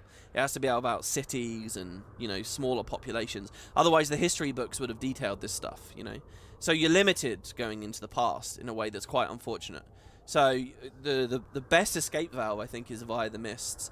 And that might be why, guys, if you look at Secrets of the Obscure, Janthir Wilds, this third thing, whatever it is next year, and whatever else they might do, the Wizard's Core, all of this, it's all about extra dimensional stuff. It's about the mists, it's about pocket realities in the mists. You might find what ArenaNet are currently doing, what we're playing last year, this year, the next 5 years. It's all basically building as like a Mist arc. We had like the Dragon Saga, and now we're in like a Mist Saga. And to what end are they doing that? It's because the business, what the exegetic reasoning here is Guild Wars 3 is going to be another pocket of reality with all the benefits I just explained. And therefore this Mist Saga can build it up, you know? Can explore the idea of how the Mists work and realities with the Mists, really set a nice strong foundation and segue Guild Wars 2 into Guild Wars 3. If that's what they're doing. But then there's all these questions of like whether you should do a third sequel to MMOs and blah blah blah blah blah blah blah, and you know, that's really conversation for its own essay and stuff. But yeah, anyway, so interesting bookshelf. This bookshelf is full of curious looking titles. I don't think there was any lore here. Am I actually doing the right thing? I might not be doing the right thing. There's some kind of a quest here, but I think I'm not at the right place. Hold on. Essence of Strength. No, I need to go to the faction provisioners. I don't know what that's pointing me to. I'm sure it's amazing, but at the end of the day, this is a Janthir Wilds thing, so let's just... all I wanted to do is this one little quest and then get back to Janthir Wilds, so... maybe we'll start next episode with another one, if there's a good one, but yeah, okay. The Essence of Knowledge... An Ancient Coin... Well, what do you want me to buy? Oh, wait. Am I at the Bastion of Knowledge, not the Bastion of Strength? I am. I've done that twice in a row. Idiot. Okay. That marker's bugged. Oh, okay. Well, that sucks. Okay. Here you go. The Essence of Strength. That's costing me 900... a stack of Stardust and 100 research notes. I'm going to buy the Essence of Celestial as well. That's progging another story, Jotun's Sky Piercer. That was from learning about the Bastion of the Celestial. Anyway, Strength of the Unseen. In Memoriam. Travel back to the Windy Bluff and memorialize Mabon with the essence of strength. And I think we're done with the lore. But what was really... So basically, all of this, guys, just came from the fact that I wanted to clarify. Here you go. This is Mabon's tower. Nice, because they each had their towers, didn't they?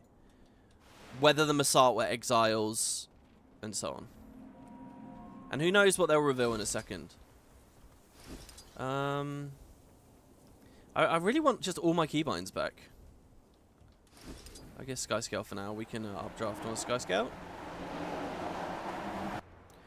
I was trying to Griffin there, but I realised that there was no need to.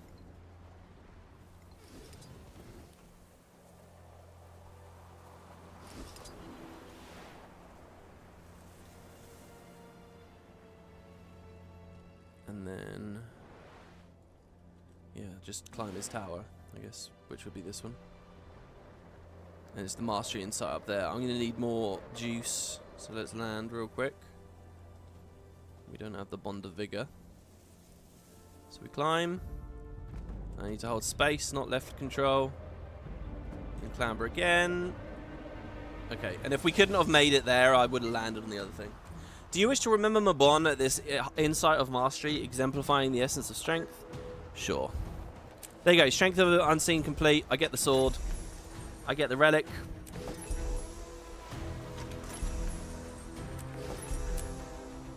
And that is my first weapon there. I guess there's a weapon for each member of the ward. So what's Isgaren's one? Is there a good lore quest for each one? And then you get the cape. The Astral Ward cloak. At the end. And that kind of goes good with my war shoulders. In fact, why am I not using a... oh, because I'm using the fire ring. The fire ring is cool. Okay, so there you go. So a little bit of an adventure with Liz there. Let's come back to the Packed Flower in Janthir Sintry. Oh my god. Okay, so how long did that take exactly? Was that an hour and a half? It was, an hour and 20. I could just timestamp that and be like, okay. Alright, now, I was advised by you guys, this other quest we were doing, A History Most Violent, is stuff about Gavril. I was advised to finish this. I don't know whether part 1 and 2, but I think the main story eventually has us in Gavril, and it's way better if I have full context of what was going on here. So, find the Hermit Fisherman's Cache near landfall in the tumultuous sea. I don't know where that is, but I'm going to go to this POI straight away. Because why not? Yeah, I'm on EU. If you guys want to play with me, by the way, you're more than welcome to. I'm just here at Janthir Sintry. The frame rate's nice on this map. This feels more optimized than where I was earlier.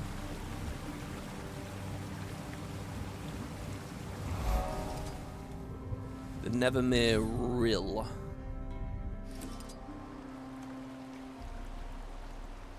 There's a mastery point on the top left.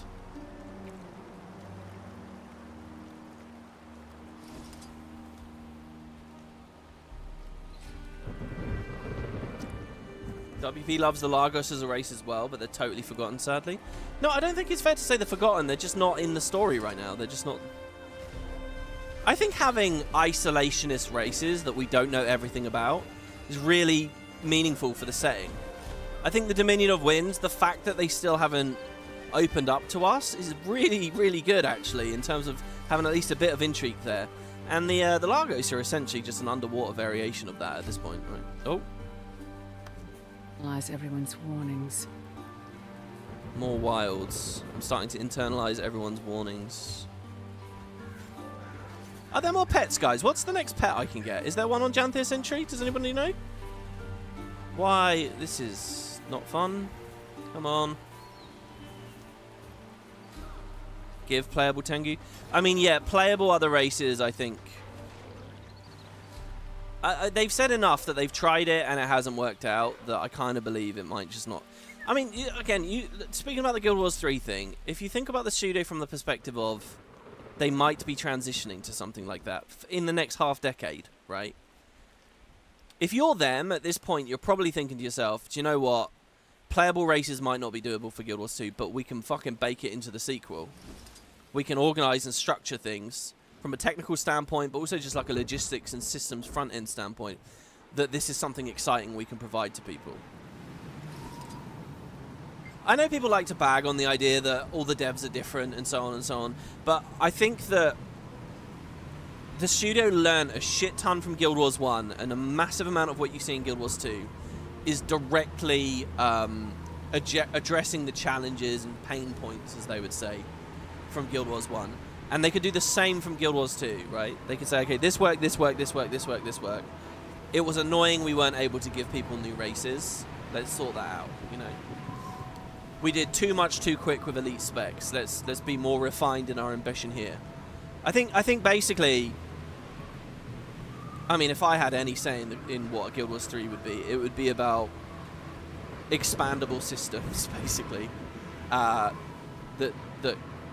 have a lot more give for many more years, so that you can support the same product for like 20, 30 and keep the business going. That's what I would be thinking of. And there's a more cynical way of describing that. The phrase drip feed comes to mind. But you know, imagine your utopian MMO however you like. It's actually wild. Like, I've been reading Dawn Trail reviews and stuff. I fucking love that MMO, and I see how much greener the grass is in so many ways, and it's so good. But the people who have only played that or are in too deep, they're all so negative about it. It's ridiculous. Like, oh, they drip feed the content to us. What are you talking about? They give you mountains of content. Fucking mountains of content. And you're going to bitch about how much they... I mean, it's just insane. Anyway. That'll be a rant and a conversation for the next project, guys. So keep an eye out. Don't tune out as soon as we're done with Janthir.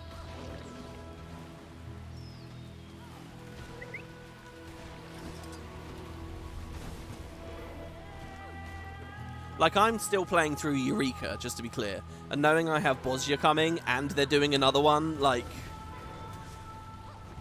I mean, you could properly no-life that game if you like. But it's just like with Guild Wars. People will only play raids and say there's no content, because that's the only piece of the fucking game that they play, not realizing that they're limiting themselves. If you touch your feet into everything, and I appreciate you're not going to enjoy everything on the same level, but I mean, the stuff is there. FF players are the new era on MMO players that treat it like a second life, like early classic EverQuest. Well, it's funny because FF11 was a lot like that, and they specifically moved away from that with 14. Like, they have playtime warnings, and specifically telling you to go outside and have a life. Like, I'm not even joking. They actually have that in game because people took 11 way too seriously and way too terminally online, or whatever the phrase is. NEET. What does NEET stand for? NEET. Oh, that's UWP.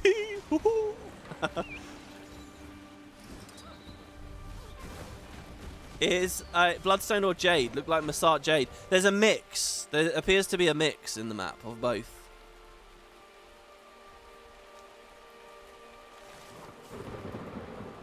The maps look really pretty this expansion. New assets, I hope.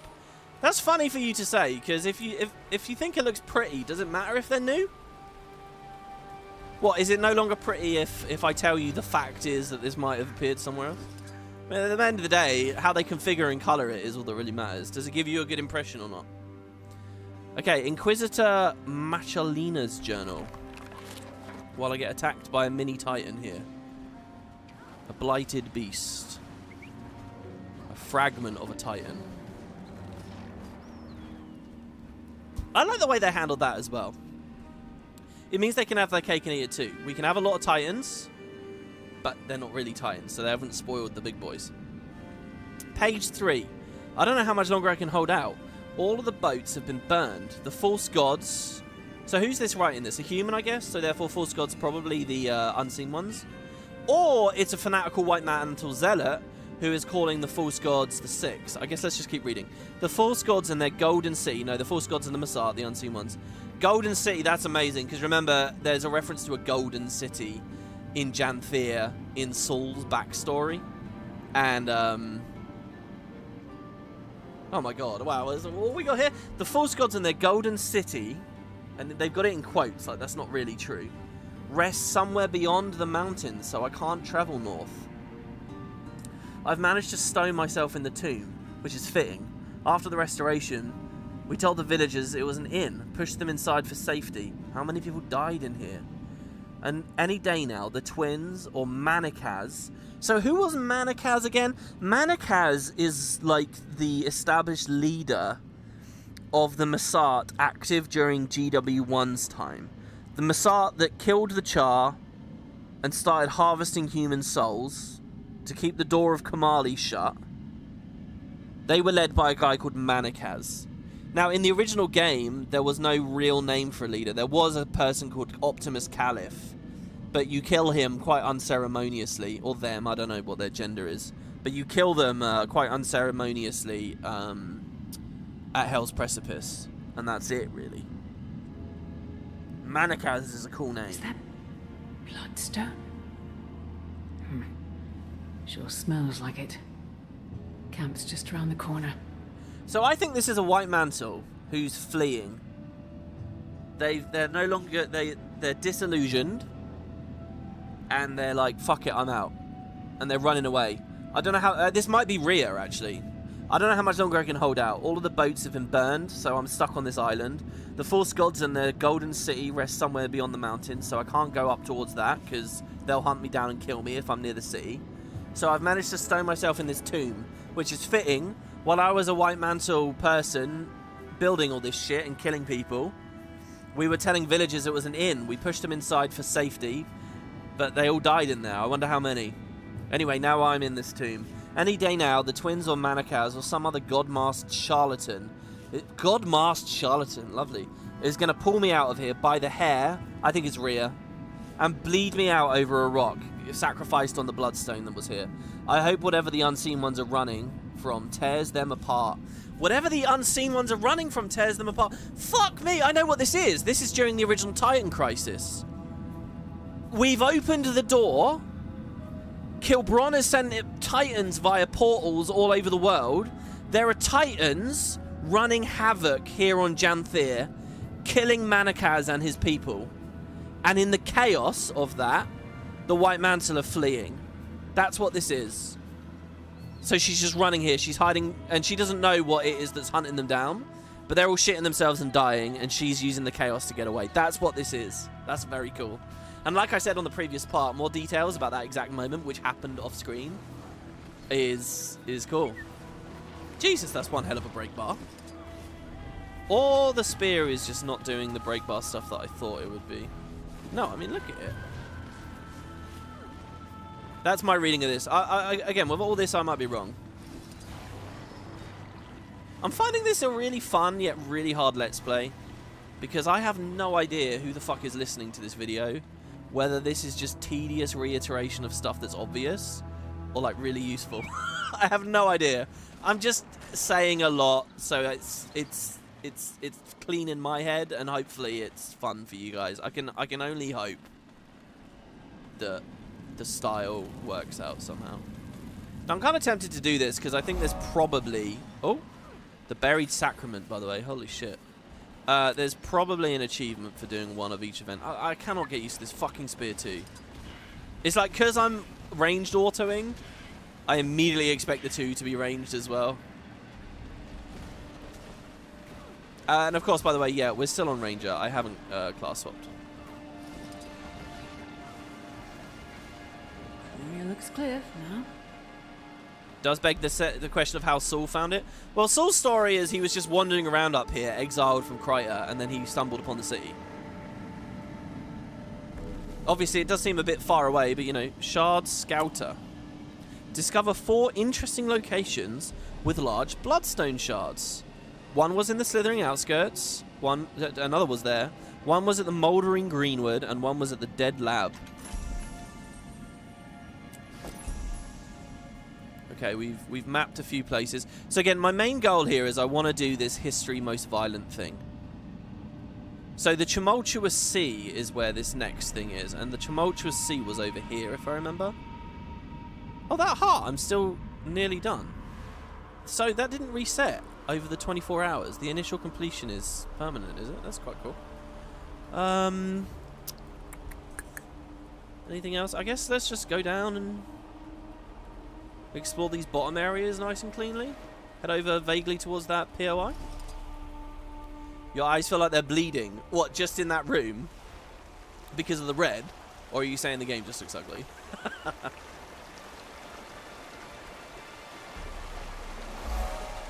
Quiet escape. The looming Titan thread discourages you from continuing further. Oh. I like it. I like them doing those custom messages. And also, it's like, you know, since there's actually a map out there to look at off in the distance. Like they did at the Jade Sea. Remember, that was an impressive element of EOD, and I still stand by it. It was.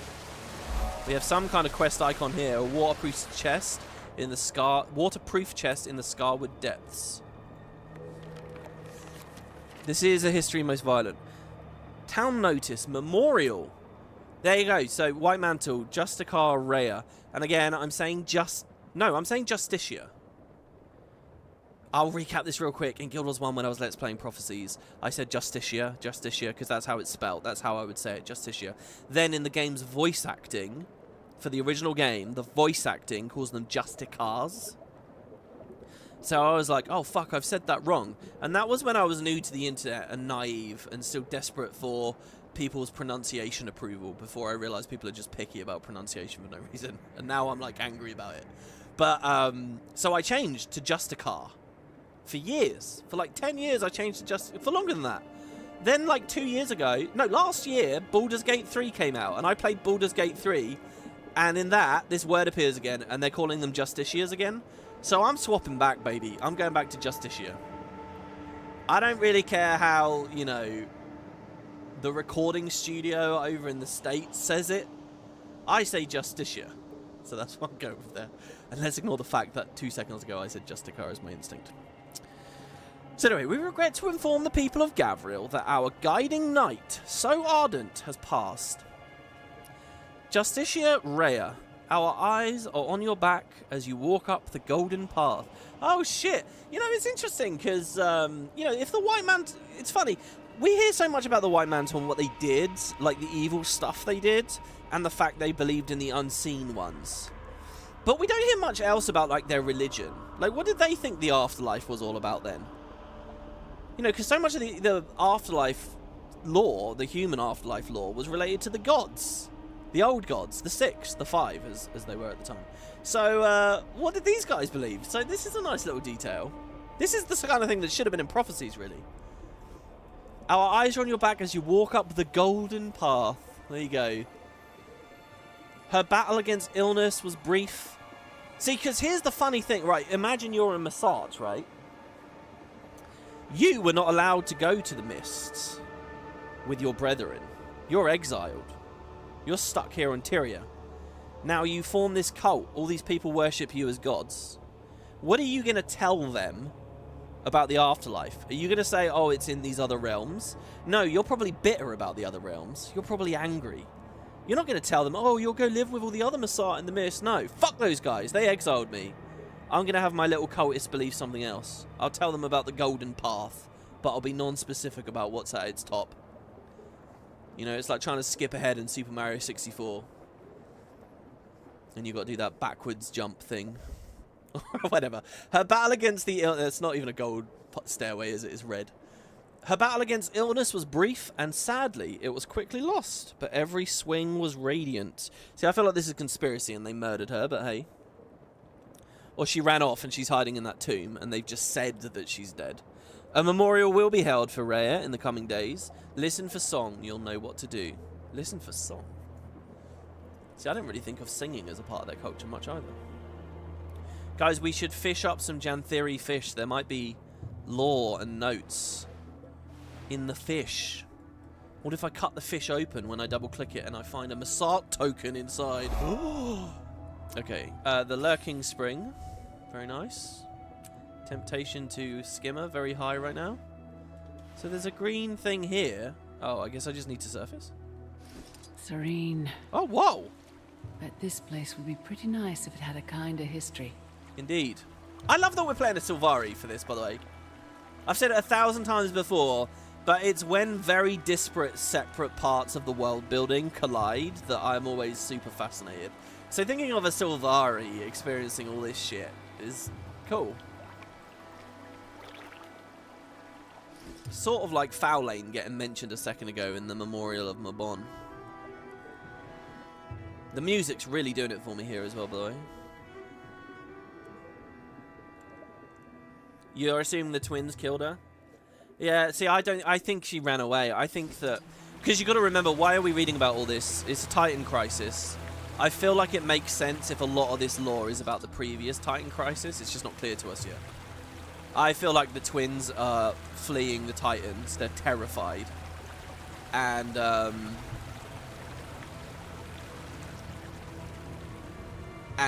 all these other stories are about that. It's that specific moment in time. So, as scary as the twins are, I don't think that they managed to get her. That's what I'm guessing. Oh, I don't know for sure. I did just send myself off on a bit of a tangent in my mind there, though. Is it a coincidence that the other Masart flee to the mists, and now coming out of the mists are Titans? Is it possible that the Mistborn, Mistborn, I don't know, how do we describe them? We need a name for this other faction. Is it possible that the Mists Masart, because that's a bit of a mouthful, lots of M's and S's in there. Anyway, is it possible that the Mists Masart have made their own foundry? Specifically to... But, I mean, why would they do that? They've exiled these guys. They don't necessarily have a hate boner for them, do they? They're not necessarily... at war or something. Surely they just live and let live. That's what it sounds like. And also, if we're to believe that the ones in the mists are more enlightened, less cruel, less vicious, less theatrical and all that, why would they manufacture Titans? So I don't know. It's just this thing, you know. Glint has this prophecy and says the Titans will kill you all. And she's right, but if she didn't say it, it wouldn't have happened. So it feels like there's something that would have happened anyway to me, you know, like regardless of what Glint does. This is the inevitability, which makes me think there's some longer history and some deeper reason why the Masart are terrified of the Titans. I feel like ArenaNet are sort of leading us into that with the Mistburn as well. Maybe Mistburn, maybe Titans cause Mistburn, and Mistburn is really dangerous to Masart or something. I don't know. And then how Spectral Agony ties into it, I also don't know.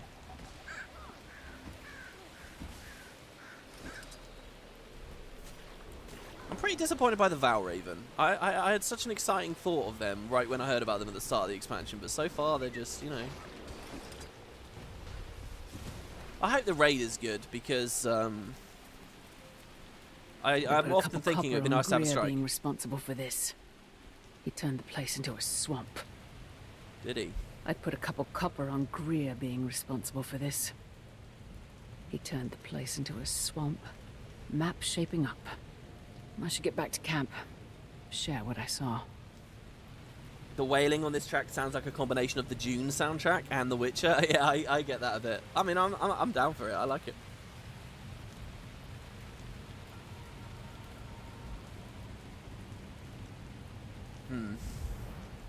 So we have a mastery point there. An adventure here. In fact, there's just a ton of shit here. We should go to this hut. We should go there. Check that out. Hopefully I didn't miss a pickup or something. Proven my mastery.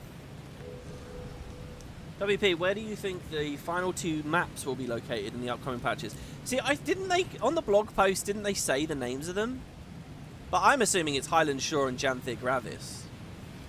I'm assuming. A golden city and mountains to the north. This isle could maybe be a really interesting thing to go to as well.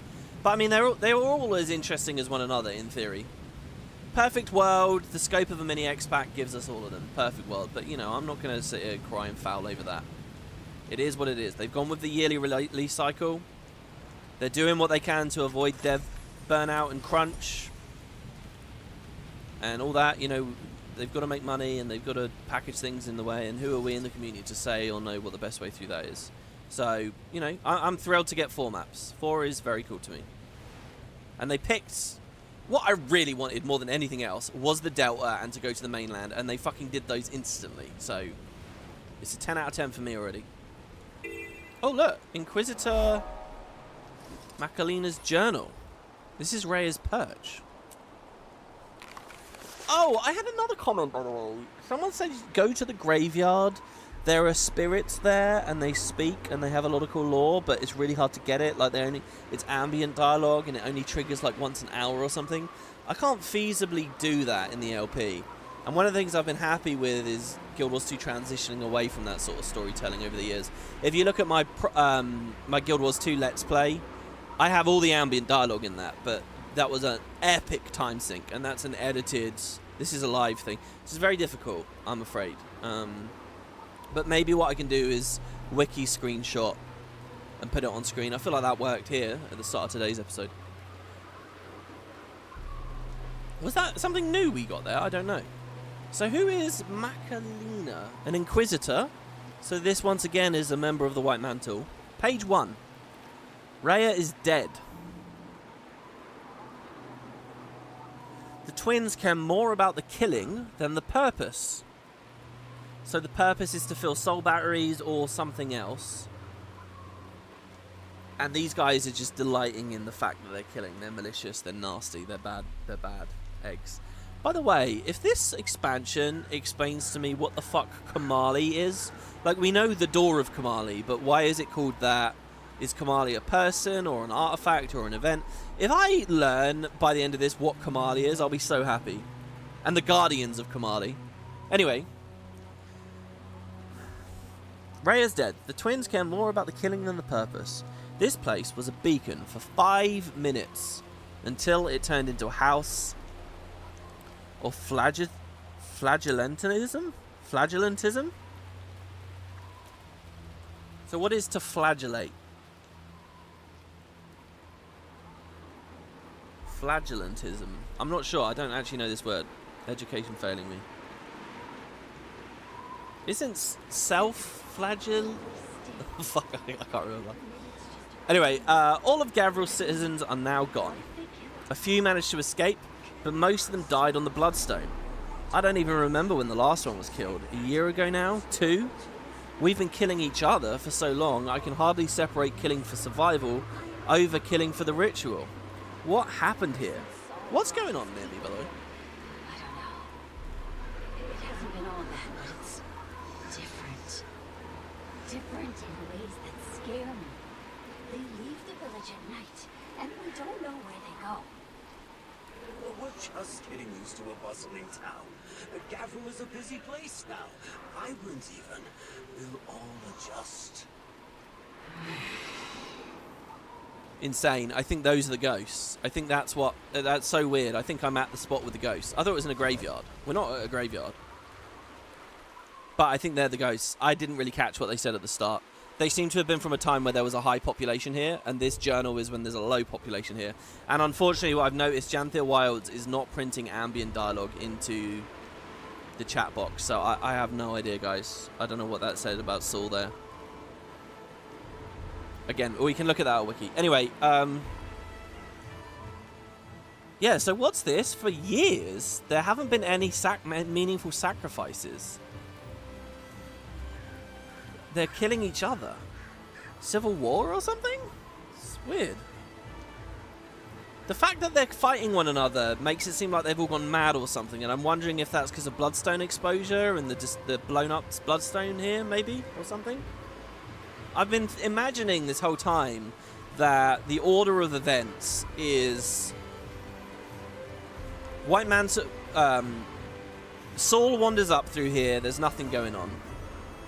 He finds the city. The Masat make him his puppet. They get control of Kryta. They save them from the Char. Everybody believes in them. They've got loads of people. They start sacrifices in Maguma and here. Maguma was for soul batteries. This might be for something else. We don't know.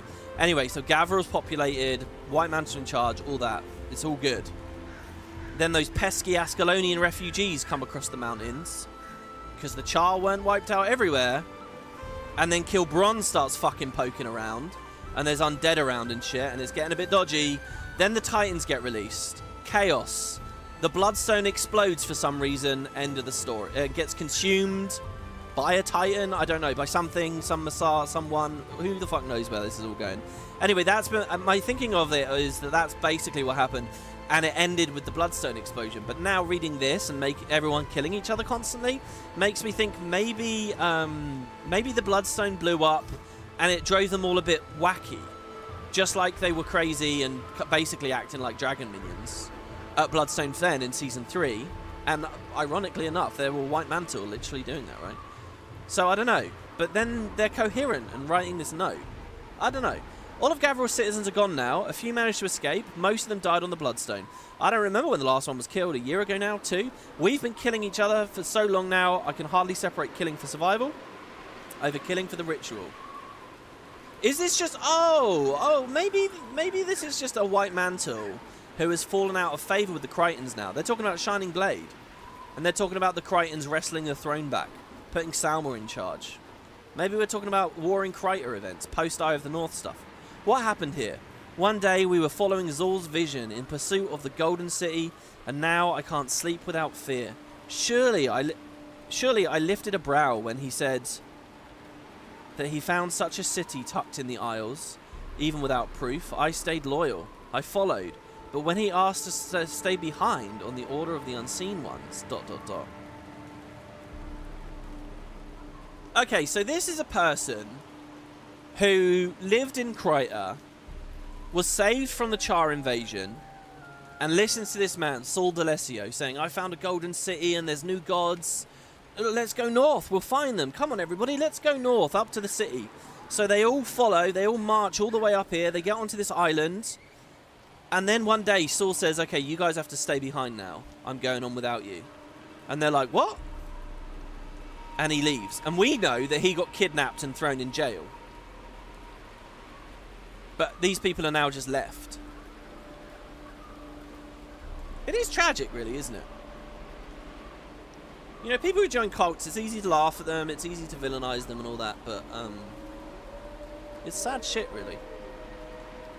Just this person saying, what happened? Like, what the fuck became of my life? One day I thought we were doing this amazing thing. You know? There was a UFO in the sky and we were all going to beam up to it. I'm talking about Heaven's Gate here. I think that website's still online, by the way. Carved wall. Ah! A bunch of untamed but not untamed wolves. Yeah, I don't know what these ghosts said.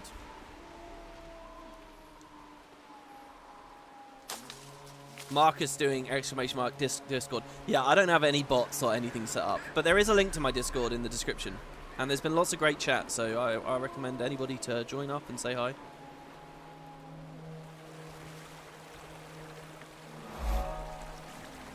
Has ambient dialogue been turned off with my keybind changes? No. I've manually turned it on and off. I don't think you can keybind that. That would be epic. You can't keybind ambient dialogue, can you? Or voice dialogue. Here are the words. We've done 8 mines now. Did that just double proc? Alright, hello Coden. Wayfinder, I know you're busy, but do you have some time to give us a hand? What can I do for you? We have initiatives across the forest to heal rotting plants, and your ward is studying these ancient ruins. Your help would be greatly appreciated with any of those tasks. Can you tell me about the area? These woods have seen horrors beyond comprehension. I hope you do not bear witness to any of its secrets. I've seen old relics everywhere. They seem to be dangerous, they do. Gleaning Copes has bravely taken it upon herself to clear out rotting plants here. Speaking of rot, we're collecting samples.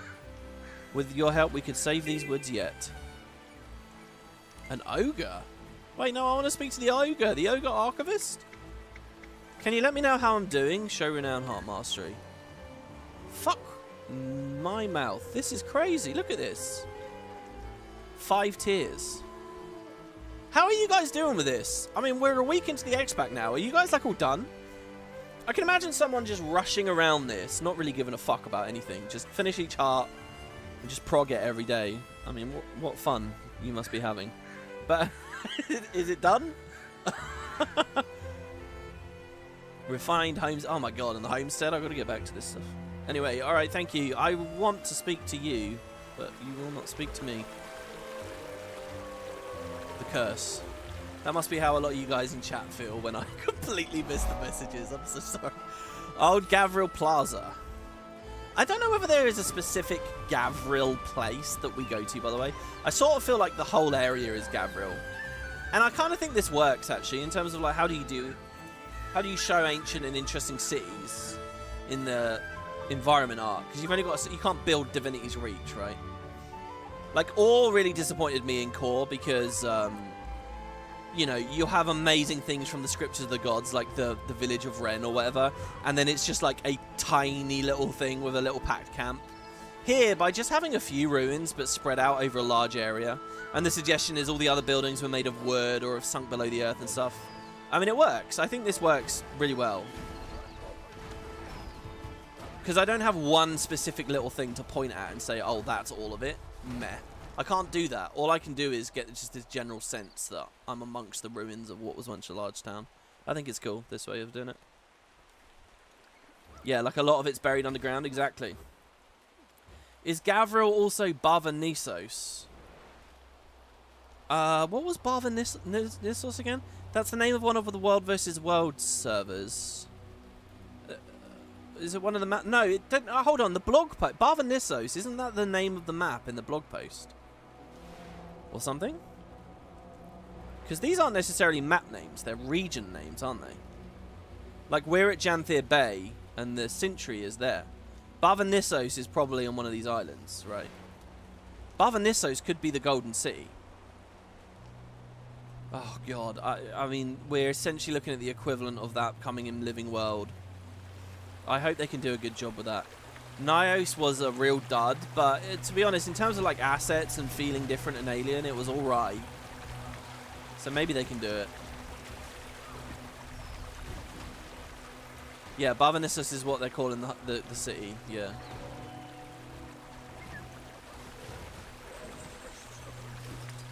Clear the infestation of Greer grubs. We've dealt with the pests. So that's good. So I could obviously slowly grind my way through this heart. I kind of want to do this adventure here, though. Shall we lighten it up for a minute here, guys? The Seer of All? You're going to give me an NPC with that name and not let me speak to him? Let's see what we got here. Nice little change of pace for a second. Save woodland creatures. Do you want to start the adventure? Yeah, sure. Creatures saved. Time. I'm going to preemptively mount on my Warclaw. Looks like there's 11. We've probably got to sniff them out, haven't we? Yeah, sniff. Okay. So there's a creature in this rubble. Use Uncover. Oh, but I don't really have the 2 keybound. I missed, I think. No, that worked. Okay, sniff. This one here. I don't know why the 3 is lighting up in the way that it is. Oh my god, this fly didn't die, so I'm in combat, so I can't remount. Well, I can. Gotta sniff again. There's 3 over here. Yeah, I'm not gonna get a good time on this skill clicking. Between episodes, I'll set it up a bit better. So we've done 3. There's another one hiding in here. It's weird having a bunch of animals under this rubble. It suggests that this rubble only just got here. Or what? Were they happy in there? It's like going to a, what do they call them? Bug box? Bug garden? No, what's it called? Where you specifically set up a bunch of wood. Bug house. Okay, I don't have anything there. Rots turned the forest fetid. The animals flee south, displaced. Do you see how the trees and plants rumble with discomfort? I do. A bit. All of it. but comforted by the helping hand of your astral ward. They've earned some of my trust. And the Astral Ward's helping out. I really like their pairing of Titans and all this stuff with like rot and stuff. Like I wouldn't really have matched those together, but I think it works quite well. The thing is, are ArenaNet going to have to establish that every other pocket of reality is some kind of nasty, like, flavor of demon? Because we'll run out of flavors of misery before long. Nice was just so weird as well. Like, there's the odd Masart connection that was absolutely not explained, but not in like a way that was captivating to me to live through the patches, just in kind of like a weird way. But then also like the dream stuff and the consumption stuff. You know, it feels like it was a bit too. It wasn't clear enough, I think. You know, when I look at like Warhammer. You know, each flavour is pretty clear, you know, if we're dealing with Nurgle or whatever.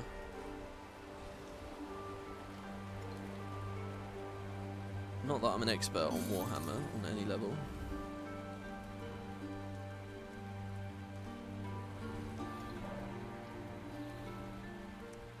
Okay, what have we got? We've got 11 out of 12, so this is the last one.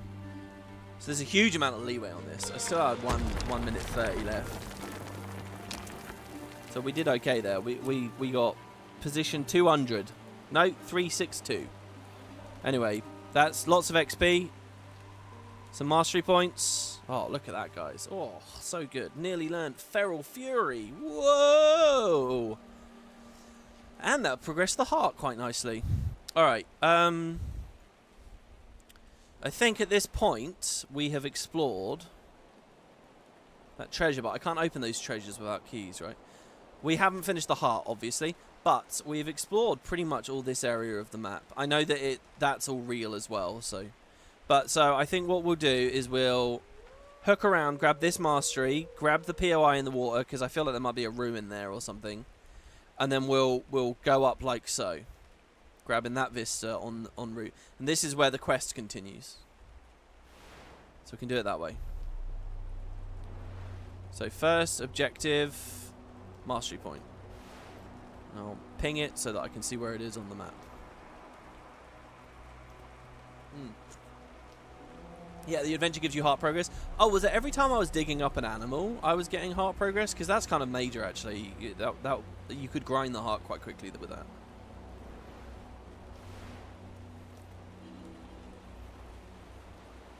Oh, most don't require keys. Really now? Ah. So I've just been getting unlucky. Maybe I should have had a look at that.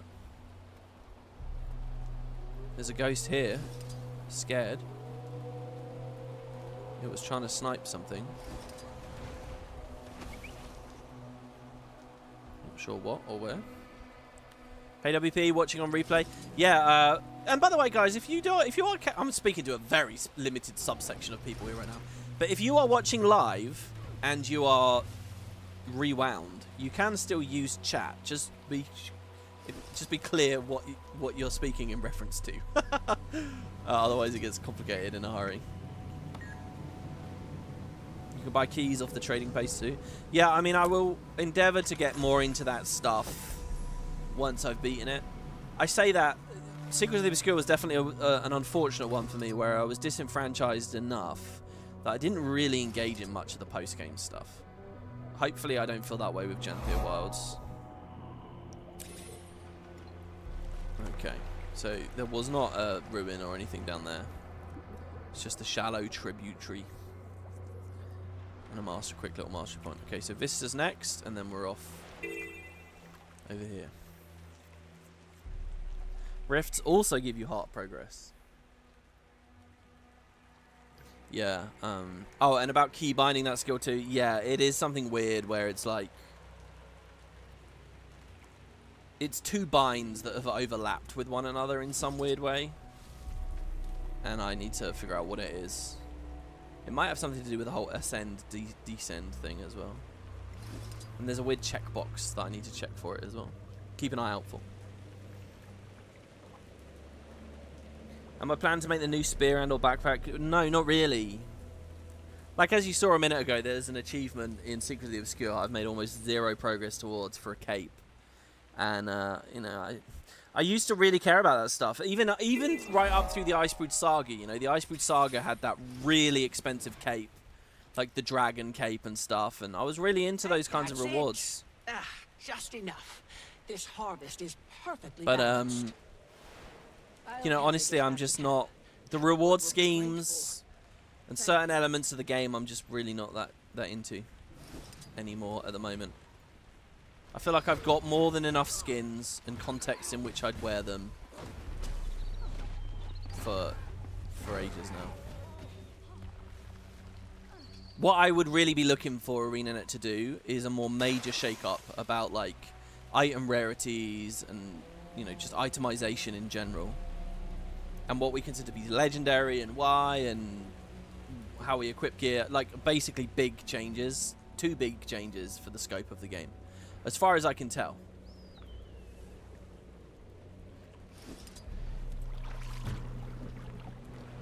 The tumultuous sea discovered. Okay, we got to keep an eye out now for some kind of interactable here. Let's remind ourselves exactly where. Find the hermit fisherman's cache near landfall in the tumultuous sea. Well, we're at a place called Delham's Cove. I don't know who Delham was or is. Oh, it's a lovely cove. We're not interested in the cove, though. We're looking for landfall. Hold on, wasn't it just landfall? No, that's Battle Dance Beach. This feels kind of drizzlewoody, you know, actually. Top right of the map has, you know, like a water component. Again, I haven't been there on this character, so easy to forget how high up north I am. What is that? Liminal conduit. This thing looks really cool.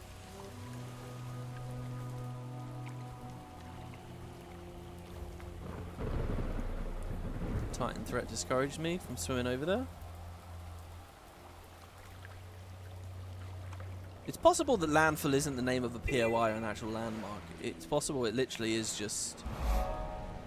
Well, here's the Cathedral of the Blessed. It literally just means on the shore. Bunch more rampaging elementals. Nothing to interact with at the cathedral. Let's fly up and get the mastery point, I guess.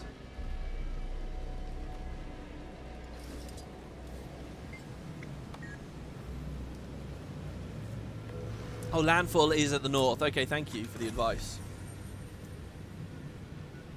If ArenaNet bring two-handed axe into the game, you'll rebuy it. Yeah, speaking of things that are in and out of scope, I mean, it's very hard for me to figure that out. Because they did do spears here. Now, spears aren't entirely new, but they're pretty new. There's always been this god-awful argument, in my opinion, of like against doing a whip or a two-handed axe, because... Oh, they wouldn't have enough skins. Like, it doesn't matter if they have parity with the existing skin base. Just because there's 250 staff skins right now, it doesn't mean they need to do 250 great axes. You'll be satisfied with like 10. You don't need that many. And if you're not satisfied, well, guess what? There's some fucking economic incentive to use the gem store. That plays into their hands. It's not an argument. It's nothing. It's waffle. They should totally do new weapons, even if they have limited skins initially. It's their choice. The only thing that would be a downside is perpetual overhead. So like when you look at Black Lion weapons, if they're going to do a Black Lion weapon set, there's kind of an expectation that it covers the whole gamut of what's available. So if they keep adding new weapons for 10 years, suddenly Black Lion sets are ludicrously expensive for them to make because their artists have to do so many more models. Like, I get that overhead argument, but it just comes down to a question of, at that point, picking and choosing how they want to deliver Black Lion weapons. They can do them in... They can break that apart. They already did break that apart. They did underwater weapons for Black Lion sets for a while, and then they cut them out. That's why, like, I think the Chaos Spear is really expensive on the gem store at the moment. Because... sorry, on the trading post. Because it's one of the few Black Lion sets that had... where they were still doing underwater stuff. You know, they just... Those are not pillars that can never change. They can tweak things like that. So yeah, I'm all up for new weapons, like totally brand spanking new weapons. I'm obviously up for new races, but it seems like that might not be a thing. Deeper itemization changes? I don't know. Relics, in theory, were a big thing and could have been very powerful, but I think have been implemented very poorly and have essentially become a massive dud. Just in terms of their efficacy, and there's too many to pick from, and there's only one slot, and how they think about the balance. I don't think any real deep planning has gone into a lot of that stuff, which has kind of killed the system a bit. But you never know. So next mini-X pack, maybe they'll have some kind of core changes. Obviously, the decoration updates are amazing, and I was saying the whole time, more Guildhall stuff would be also incredible. Hopefully they're in scope of mini-X packs. It's hard to predict. And it's especially hard to predict because we don't know whether even this new thing... Are the devs getting burned out now? Are they not having enough holidays now? Are they, you know, crunching too hard now? Are they staying late now? You know, is it unsustainable? Like, I'll always remember this. I have a bit of a story. When I flew out there for POF, we had just been doing Season 3, remember? And Season 3 was all these amazing regular releases, big fucking releases, really good releases. And I remember sitting in, like, a conference room where they had just given us our first taste of POF or something. Me and then a bunch of press people from different websites and stuff. And a couple of other YouTubers, Bog, Peachy. And anyway, so we were in this room. They just shown us all this shit. And the day was, like, split, like, showing the last patch of Season 3, which wasn't even out yet. You know, like, so we were learning all about this patch where we're going back to Ore. And, by the way, here's POF. And here's all the features with POF, like the mounts and stuff. And I think they alluded in the speech to the next Season 4 episode, which they were also working on. But we weren't shown because it would have been spoilers and stuff. And I remember sitting there being like, how the fuck did they make all this? And I actually said out loud, I said, how did you make all of this? And I remember there was a bit of a giggle in the room, but I remember thinking at the time, fuck, are these people like crunched to death right now? Like, is this amazing for me as a player, but is this absolutely terrible? And my gut instinct is that it must have been terrible for them, for crunch. It must have been. And that must explain why they were trying to get away from it all at the end of Season 4. And then the layoffs and the rush Fire Speed Saga and all that shit. That's the only thing I can guess, that it was a nightmare. So anyway, it's like I said at the end of the last episode I was streaming this. When it gets really, really good, you know, is the next mini-X pack also going to, you know, can they keep this up? There's a thing over in FF where they vary what they do very little. They put fuck tons in the game, like, it's amazing. But they vary very little, and there's basically a theory that, and people basically say, this game's really successful. You're getting more and more subscribers. You're getting more and more money. Why aren't you funding it harder? Why don't you fund more? Why don't you do more? Do more? And there's basically a principle at play, which is like, no, we've established a standard of what we do. And what we earn doesn't really change. Even though we could go well over that, we don't want to start setting expectations that are too high. Because then when the day inevitably comes that our subscriber base does drop a bit, or, you know, we have to weather the storm for a while, we're fucked. Because then the product is going to look smaller and it's going to hit our reviews. But if we just establish a baseline, this is what we can do, and we don't deviate very much from it, whether we're successful or not, you know, it will mean we're less vulnerable to fluctuations in the market or, you know, the user base. Hopefully I'm explaining myself well here, but apparently that's quite a well-known thing over with FF. Anyway, I think we finally found it. The Whispering Hollows. A history most violent. Back to lore now, guys. Going all over the place. Hey, Boots as well. Man, I keep meaning to message you. I was thinking about you like 2 nights ago. I was like, fuck, Boots was in chat, and I didn't even say hello to him on Discord afterwards. Let's see what he says. He says, relics are clearly a dud. If only because the Mad King relic doesn't exist. When it comes in, relics are a huge success. You know, I'm vaguely disappointed in you there, Boots. I thought you were given, like, an impassioned take for a second there. And I was like, oh, this is cool. Let's see Boots rile on about something. But no, you're just making a Mad King joke. I'm disappointed. Yeah, I was thinking about you in bed. We all know why. No, guys, he's a married man. For the love of God. Okay, town notice. All villagers report to the inn. Given the rising security threat and the environmental instability on the Isle, all villagers are required to report to the inn by nightfall. But we already know from the other message that's not an inn. That was a slaughtering ground. So this is... They're trying to kill people here. But there is environmental instability here. So this gives me a bit of a sense of the timeline. I think the Bloodstone's already fucked. Either that or just their activities on the Bloodstone. Oh, what? I did not touch my keyboard there. What happened? I'm not in combat. Anyway, each individual may bring one personal effect so long as it fits on your person. The White Mantle will provide any other necessary supplies, such as food, bedding, and clothing. Obviously, they're just going to kill them, so they don't need... There are no other supplies. You know, this is the logistics of genocide. Trains are useful, so I hear. This is for storage purposes, as the inn was not built to house this many patrons. Indeed. We appreciate your patience, and remember that your longevity is assured by Saul's Golden Trail. The Golden Trail, I guess, being the road north to the Golden City. You know, these are Americans traveling to the west. Get a piece of that land and gold in California. What the fuck is going on with my character? This is so weird. We just keep slowly moving. Very strange. Yeah, so I'm thinking their sacrifices or tampering was really messing with things already. And maybe they had to abort the plan at some point. Which is why they started just straight up killing people. Just to get rid of them. Just close the village down. Bury everything they were doing here. Impassioned takes, you reserve those for adventure bugs. No, what was it you were I remember you. What was it you were really angry about when we started recording that day recently? When we were doing the turtle stuff. Oh, Gyala Delve. That was I can remember recently, a very impassioned take from you. I've told people this in many videos. You did not like Gyala Delve.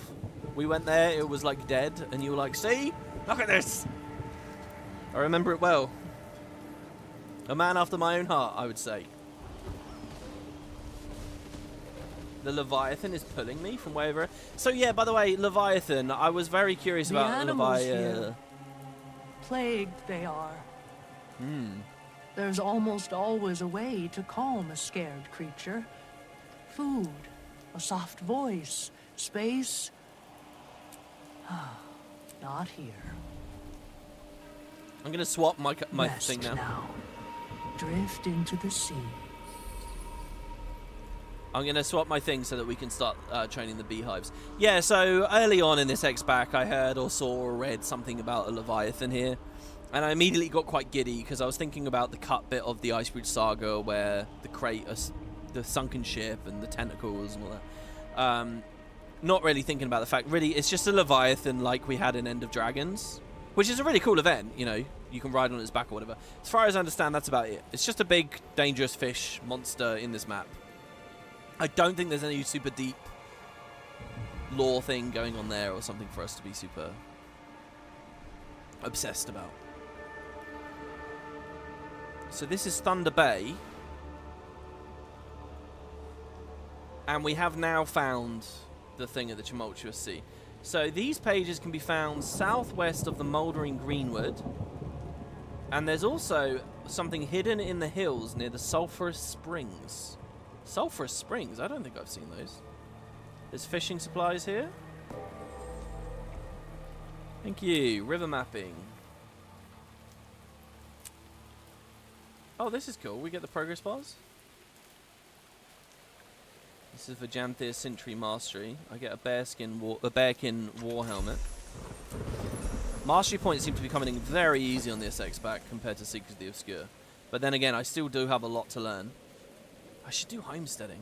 Well, whatever. So we have another adventure here.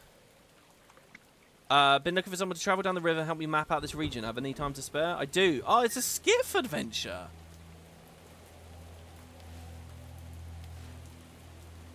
Okay, it's ready. Wait. What's stopping? Do I have to be on a skiff? What's stopping me from... Go. Swift Skiffs, Janthir. See, even this, the 5 is not working. What the fuck? See, and we could have our Jadebot Skiff stuff on. There's a Jadebot Skiff thing, isn't there? I'm pretty sure. So this might just be a nice tour. I love this stuff about EOD.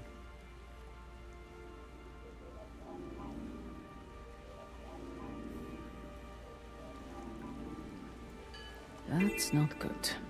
Should probably cut those elementals down before they take their little party straight to camp. My review so far of the difference between the mini X-Packs and the major X-Packs, particularly what I want to focus on here is POF and EOD. Heartthorn's a little bit less so.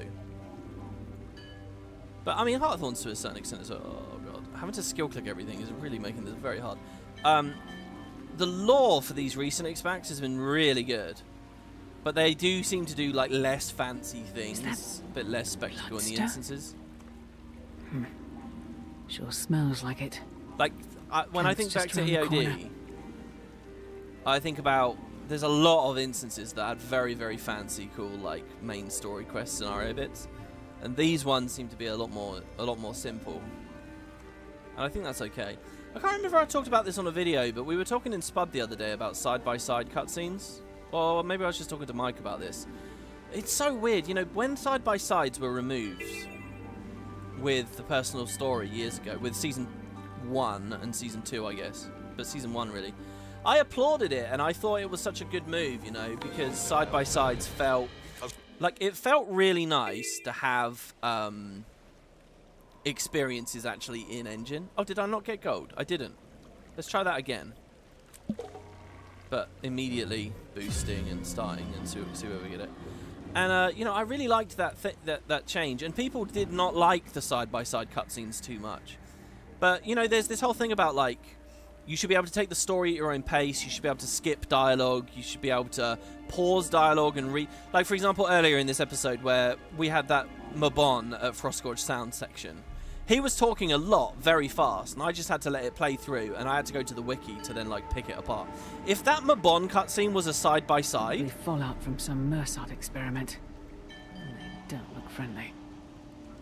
I'll take them out so no one gets hurt. If Mabon speaking there had been a side-by-side structure, I could have had complete control over it, like reading a book or whatever. And I could have seen his character model a bit more. It would have been zoomed in a bit more. It would have been a bit more intimate. So it's funny. I really think there's a lot of value in side-by-sides. And I think it was a mistake to get rid of them completely. Probably like, just a mix would have been nice, you know? Don't lean on them as much as Corteria did, but continue to use them and iterate a little bit.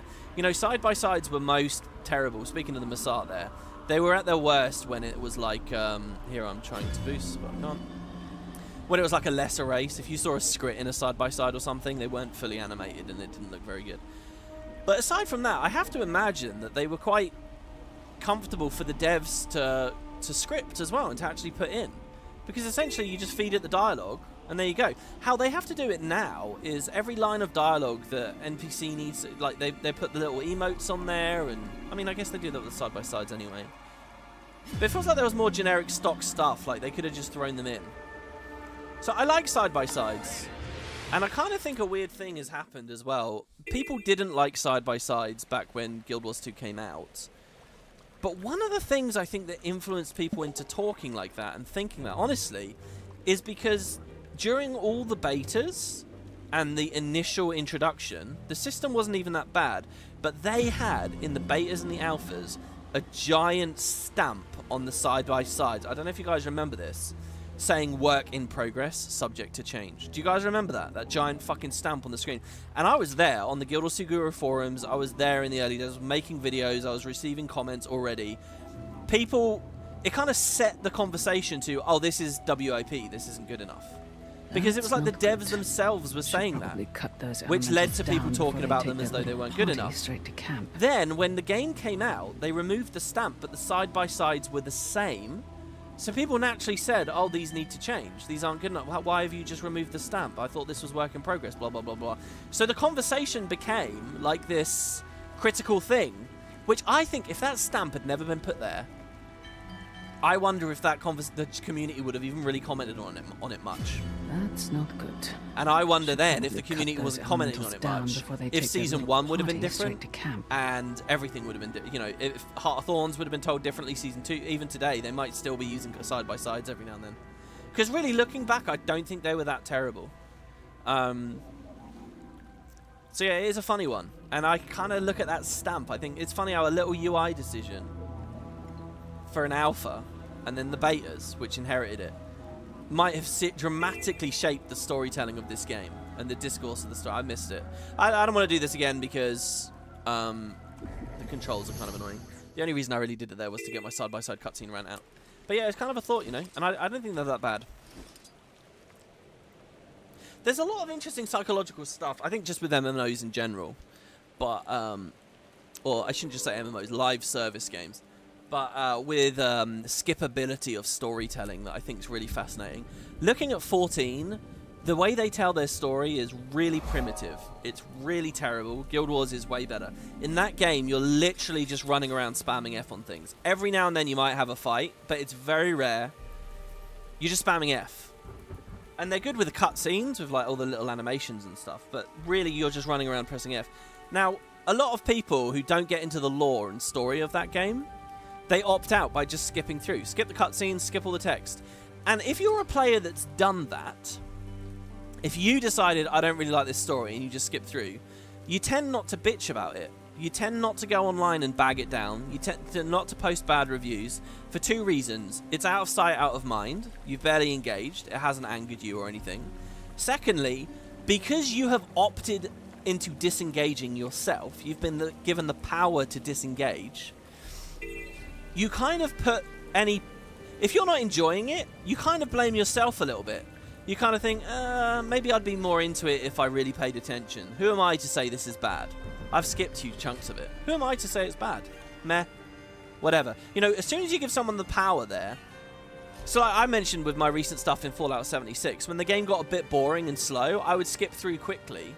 And I wouldn't then go and criticize and whine about it or say, oh, it's terrible. Because I was thinking, well, I didn't really give it the time of day. So it's giving people the power to control the pace of the storytelling insulates you, I think, as a product from a lot of like negativity. And Guild Wars doesn't have that. So all people have to do is, because they don't do side-by-sides anymore, it doesn't have that. So people stand there, idling, watching Netflix, whatever, bitching, basically. And I think it's an important thing. And I also think when you look at ArenaNet, and when you look at their philosophies of play the game how you want, and open access, and high quality of life... those things are all really important to the studio. So it's really weird that then with this one thing, the skippability and the delivery of the story, we're in this reverse world, where other games are actually doing it better. And we don't have the quality of life, and we don't have the skippability and stuff, And that feels wrong to me. So, I'm in favour in general of skippability and stuff, but I just want to put my flag in the corner of side-by-sides, really. Why can I not jump? So yeah, okay, alright, let's finish this thing here. I'm getting a bit ranty about things I'm sure some people don't care about. Right, southwest of the Mouldering Greenwood. So southwest, we're looking somewhere around here. I'm going to put and we were there earlier today. Let's get back on our war clock. And let's see what we got. You don't see why we can't have both? Well, development constraints. Look, as far as I'm concerned, whatever makes it easy for them to dump as much lore in as possible, the better.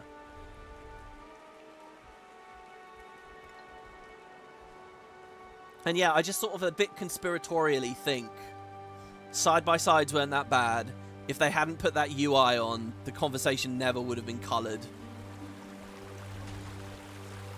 Like, so one of the Stellaris mods I'm making at the moment, it's too big of a conversation. But basically, the devs removed a feature, and I'm doing a mod to put the feature back in, and I've been reading old discussions about it when they removed it. And it's funny, no one ever had a problem with this feature. Ever. No one ever called it unimmersive, or that it didn't make sense, or anything like that. But as soon as the devs removed it, suddenly, like, those arguments started popping up. But they weren't on anyone's mind. They're such minor things, Like, I found it's very easy to nitpick and let tiny little elements of minutia kill big ideas, good ideas, just because one little bit of the coherency of the idea isn't a perfect match, you know? And I kind of feel like side-by-sides were a bit like that. And look, I'm partly to blame for that. There are many videos, no one's going to go back and watch them, but around 2011, 12, 13, there are lots of conversations from me saying, wow, it's really cool to see this in-engine. Look, the Zephyrite are actually speaking, and I can control my camera, and I can move around. Yes, side-by-sides are gone. There's lots of me saying that. But I'm a more enlightened person, guys. And with the benefit of hindsight, I say there coulda, woulda, shoulda been a mix. A mix would have been nice. Now, I don't know. And by the way, the personal story already had a mix. Not everything was done side by side in the personal story. Already it was mixed. I don't know where this thing is. Southwest of the Mouldering Greenwood. I mean, if we call this whole area the Mouldering Greenwood, we might say it's somewhere around here. This is a thing I don't particularly relish. I would rather go to the wiki and just find it. If you guys have any hints for me, feel free to let me know. You wish they allowed the concept of side-by-sides, but in the real game engine, move the camera. I mean, yeah, that's a really cool idea as well. And that's the thing, like, one of the reasons I'm ranting about this is because what is in the scope for a mini-X pack? What kind of systems can be refined, you know? What storytelling methods can be refined? The thing is, I'm a little concerned in some ways. Like, I thought that the daily system really needed refinement and improvement. But then the way they ended up doing the Wizard's Vault, which was, you know, a mini-X pack feature, feels more like a lateral move. It kind of missed the point in a lot of ways, and I feel like they probably spent a lot of time and money on the Wizard's Vault, but missed what would have really made a revamp to the daily system great for the game. So I'm always wondering stuff like that, you know, like there's risk with development. They could fund and go for an idea, but not nail it, and now it's like, oh, well, we just wasted a bunch of time, you know? So I don't know. Maybe you can't think that way. You can't second guess everything you do. You have to have ideas and try them, and if it doesn't work out, fine, but you've got to act. Act with wisdom, but act. I was taught that when I was a sapling fresh off of the tree, on my way to my first Sylvan pup. God bless Ventari. And Ronan. To the kind people of Gavriel, that was very cringy, and I hope you all cringed. To the kind people of Gavriel... Oh, this is a letter from Saul, but I feel like this is going to be full of bullshit and lies. Are you ready? Also, how did I find my way here? I did this all on just autopilot. We found it, though. To the kind people of Gavriel, I thank you. I thank you for your hospitality. I thank you for sharing your warm homes and your delicious food. For welcoming the White Mantle on our journey to enlist light in humanity's favour. Okay, how I'm reading this, okay, is that Crichtons had settled here. Crichtons had settled a huge sphere of... Maybe we don't even call them Crichtons anymore, actually. They're pretty far away. But my reading of this is there's loads of... there are some people here already. And now the White Mantle are moving up, and they've just found us. It's a bit like when we're at Lake Doric and we find that guy in his homestead, you know. Oh, that makes this even worse. So these people lived here. They weren't even White Mantle. They let them into their homes, helped them out, and then the Mantle started sacrificing them. That is grim. That is dark and sad and very sour and grim. Well, but that's what I think it is. I was thinking this whole time that Gavriel was a White Mantle founded settlement, but no, they were innocent people just caught in the path. This is cool. This is a bit like one of my other favourite stories from this whole franchise, Churai Ossa. Churai Ossa's... There's the skill too, guys. Churai Ossa, you know, seeking glory, leads a bunch of people up through the Crystal Desert, believing they'll all ascend and be happy. He's already a hero of the nation. Wow, Saul and Churai are very similar. He's a hero of the nation. He leads people to... he could just rest on his laurels. He doesn't... He leads them all up. They all end up dying in the Crystal Desert. Very sad. Here we have a similar thing. Saul, a hero to his people. He's leading them all up here looking for the Golden City. And he's going to end up thrown in jail. I never realised how similar both their stories were, but I love them both. I just like these big, iconic characters that get torn down in some way. That's why I love the whole Kralogan idea, you know? Thank you. By the way, here's a fun thing to think of. You know when I was playing Secrets of the Obscure, my obsession was the fractals and Fallen Divinity's Reach and Kralogan and all that, remember? I was really captivated by that idea. I was shitting myself thinking that was amazing. It's weird to think the devs at that time were writing all of this shit. Like, Kralogan and whatever would have been the last thing on their mind. They would have been writing this. So it's quite funny to just think how off all of that was. And therefore now as well today, I mean, who knows what the fuck they're doing. Because they're writing the next one already, right? Who knows? I like to think it's an ore thing. We were talking about that in Spud earlier. I like to think that we're going to ore. And can you imagine this level of world building and lore documentation stuff, but back in ore? Because surely it's all going to lead back to something with the gods and then a pocket realm and then Guild Wars 3 or something. Alright, here we go. To the kind people of Gavro, I thank you. I thank you for your hospitality. I thank you for sharing your warm homes and your delicious food, for welcoming the White Mantle on our journey to enlist light in humanity's favour, to crush those that threaten our ability to thrive. You are a kind people. You deserve a comfortable path. You deserve forgiveness for your past. I hope that I can deliver the repose to you that you, as beings of light, are owed. Wow, he's mental. I've never really heard him talk or preach, but he really seems crazy, doesn't he?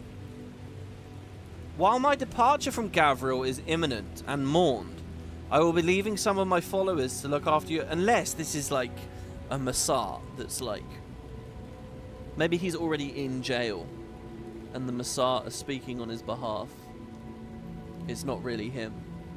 It's just a bastardized puppet of him. I mean, wasn't he always a puppet to an extent? While my departure from Gavril is imminent and mourned, I will be leaving some of my followers to look after your humble village and preserve your freedom from interference, fucking it, while interfering with them. The unseen ones have spoken to me here among the rocky cliffs and treacherous waves, and they have given me a mission. What is that mission, you may ask? To protect you. I will not be leaving Rhea... I will be leaving... we get a second name now. I'll be leaving Rhea Ingham, one of my very most devout, as my liaison and your guide. She will watch over and nurture you. Place your worries in her hands. She is a shepherd, and you are the lamb. Yeah, for the slaughter. Your futures are opulent and laced with prestige.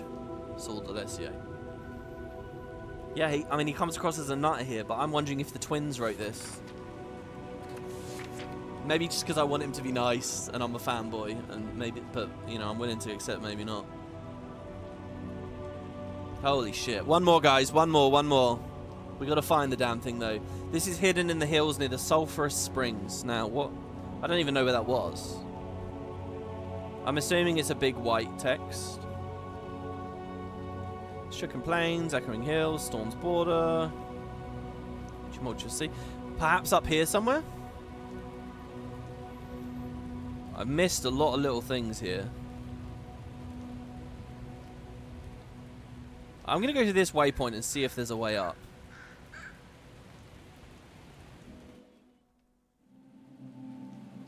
You've got me on the car in the radio on the way to work. That's amazing, Jones. I hope work's been good to you. I guess I won't say on a stream. It's not anyone else's business. But after that story, on one of the last times we were raiding together, I hope work's been alright. Wizards Vault is a pretty big change, especially for free-to-play accounts. Sharman showed how much you can earn in a year of active participation rather than just logins. I mean, look, my perspective though is not...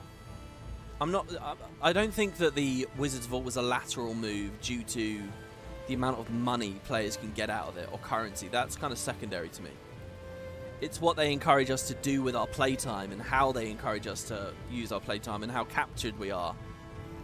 I can honestly say I am no more captured by the Wizards Vault than I was by the old daily system.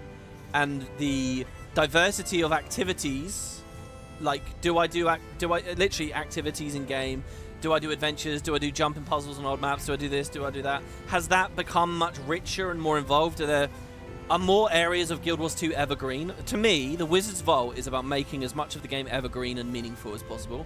Are they all substantially improved by the Wizard's Vault compared to the old daily system? And my honest answer to both of those questions is no. Fuck all has changed for me. It hasn't captured me in the slightest. It's been a real whiff of a... I mean, the UI is vaguely prettier. But to me, it's not really done much to change my patterns. Maybe it's changed a lot of people's, and thankfully ArenaNet have metrics for that kind of thing. But yeah. Okay, a waterproof chest. I think we found it. We did! It was right here. Right near the waypoint. This is an unsent letter. How do we know it was unsent? I guess because it's discarded, but it could have been received and then discarded. So this was written by someone called Tatiana, who is new. I've never heard of a Tatiana. Writing to Cordicus. So this is new as fuck. This is Cordicus's mantle. That's a cool thought. Oh, ArenaNet, you're geniuses. I guess what they thought is, okay, when Cordicus was in control, he probably sent some people up here to figure out what was going on. Cordicus, to me, is like an ape. He's like an ooga booga, small-minded fool that had no clue about the history of anything. That's what Cordicus is to me. He's just like a, he's an idiot struggling to comprehend. And the strangers will emerge. I'm going to mute because I assume that's the meta. Which has been much better this expansion, by the way. I've not been interrupted and stuff by metas. You remember, we were saying in Spud, the Amnitas stuff last year was just nuts. That's who Cordicus is to me. And let's not forget that another confessor was killed very early in the personal story. Let's see. Tatiana says, Cordicus, we can't wait for you any longer. It's been... Whoa, hold on. In Season 3, wasn't there a hint that Cordicus had been to the Isles of Janthir? What do I already know going into this? I swear there was a hint about him having come here. Was one of Lazarus's aspects hidden away up here and he'd collected it? For the ritual, and then one was swapped? There was totally a hint about the Isles of Janthir, wasn't there? Hold on, isn't it in Bitterfrost Frontier there was a hint about Janthir? Fuck. Use your Brian.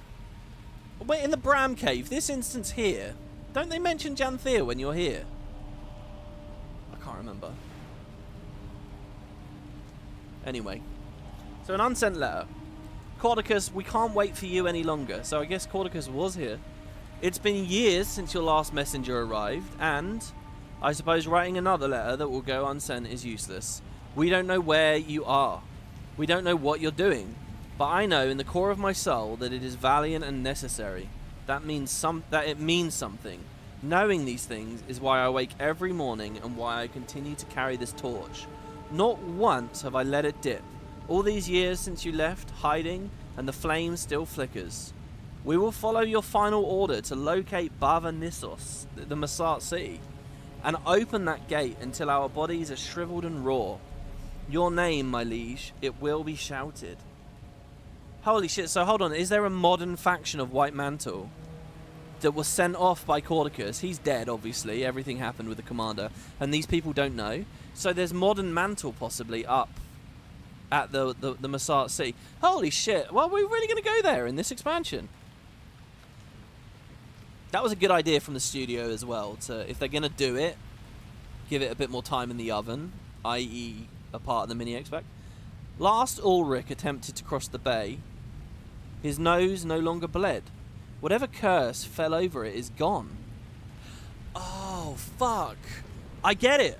Mabon didn't erect a barrier around this place. Remember, Secrets of the Obscure established that at some point Isgarin sent Mabon over to erect a barrier and hide the place away. Now, I was assuming that the barrier was around this island because of the Bloodstone disaster. But the more I think about it and the more I look at it, that's not the case. I think he sent Mabon to Bava Nissos to hide the Masat city. It's Mabon's curse. It gave this guy a nosebleed and he had to come back or whatever. People are dying to get close. Mabon just died last year. Mabon's dead now. His curse is gone. So those White Mantle can get in. And they got in a year ago. That's what I think this is. That means something. Knowing these things is why I wake every morning and why I continue to carry this torch. Not once have I let it... So is it... And this isn't a metaphorical torch. It's not the flame of his ideas. It's an actual torch. A glowing torch. What the fuck could that be? Divine fire? Like the divine fire at the entrance? In the Silver Waste? Probably not, right? I don't know what this is. It's like the Olympics, isn't it? We follow your final order to locate Bavanissos and open the gates to the city until our bodies are shriveled and raw. Your name, my liege, it will be shouted. It'd be cool to have like a Caudicus connection going forward. Last Ulrich attempted to cross the bay, his nose no longer bled. But whatever curse fell over that is now gone. We venture on in your name. The time is now. The others called us vapid, but when we arrive at your side with an army, the White Mantle will once again rise to power. Tatiana. Is that the raid? Bavanissos? So, another faction of Caudicus's White Mantle isn't too captivating to me, because they're all pretty two-dimensional. But if they got there and transformed themselves, or got manipulated by Massar, or unearthed some terrible secret that has changed it, that's all quite interesting. I wonder if they're the reason the Titans are here as well. What if the Massar Bavanissos had their own foundry or something? I don't know. Mabon went and sealed it off. He died, the barrier left, and these half-wits went up there and released it, and that's why there's Titans wandering around now. By the way, I'm under the impact of a group event to defeat a champion Titan spawn right now. But it's not within the meta, so I wonder if it's a separate thing.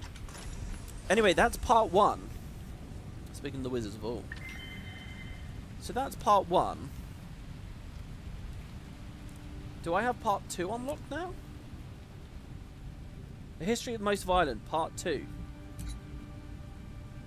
Speak to the Archivist at Forager's Hunt again.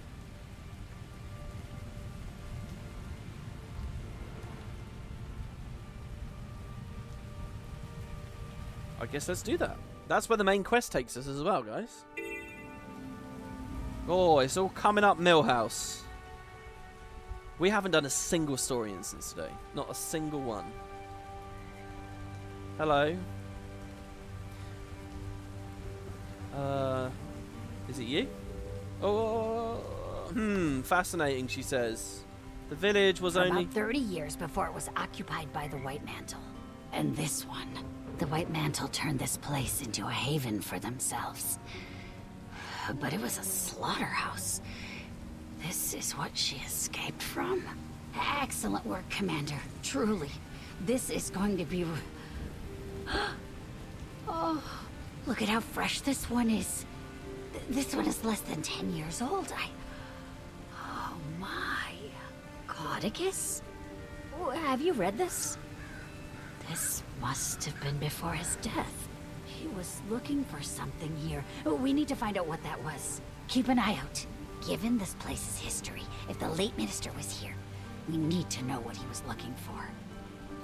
See, imagine people playing this X-Pack and not doing any of this.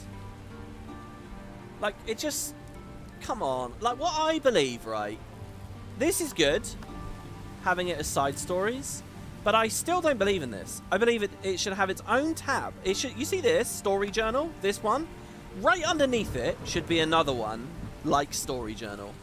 But instead of, instead of that kind of starburst, it's a different thing. Figure out an exact like set of icons and telegraphs, and let's make it real. The other thing I would say is just each of these, you could have tabs on this page. So it's main story, and then there should be a tab that says side story, and a tab that says side story, and a tab that says side story. And, talking about pie in the sky, wild ideas and dreams, then they can go back, right? go back to the Zaitan arc and plonk a few new tabs in, and then they can round out, you know, do one for, you know, any bit of the story that they want to tell a bit more about. Fuck it, go for it. I don't know. Tell the stories through easy peasy side by sides. There you go, can crank out a quest line a day. Grace by fire. Thanks. With a What's better up? understanding of the area, our chances for survival go up. Respect the Isle's boundaries, we must. Couple more things you could do to help around here, if you have breath to spare. To start, Whispers of Wind is looking into the Stranger's Blight. Not a bad idea to work with her, see what all she needs. Prepare for impact. And for me? I come. Information. I mentioned the wildlife before, and that has not improved. I suspect the Stranger's influence, but we should confirm. See if there's anything we can do to help them. I need you to subdue the frenzied creatures and take a blood sample for me. Maybe there's a cure, or we'll know if there's not. Here, I've got the supplies set up for you. Okay, that was a whole lot of dialogue for basically just a bit of direction here. I'm muting the dialogue again because people have been warning me a lot about apparently a huge meta spoiler. So I'm just keeping my eyes away from the top right of the screen, and I've got the dialogue muted, and that's about it. Okay, collect health data. Collect health data from on a temporarily pacified animal. Wait, is this meta dialogue or is this quest dialogue? Because I just clicked. I don't think it. All right. Shoot a dart tipped with animal pacifying salve. The creature has been darted with pacifying salve. Okay. Is it just anything? No. I don't really know what I'm doing here. Hold on. And it is a bit weird. I'm struggling not to look at the goddamn meta stuff at the moment. Index sickly wildlife health in the slithering outskirts. Okay, so we obviously have a... Oh, the meta's in the bottom left. Oh, one in the bottom left, one in the top right. Interesting. Okay, so we just sail across here and do this. And we mount up, I guess. Wait, what? I clicked mount and it put me in combat. There we go.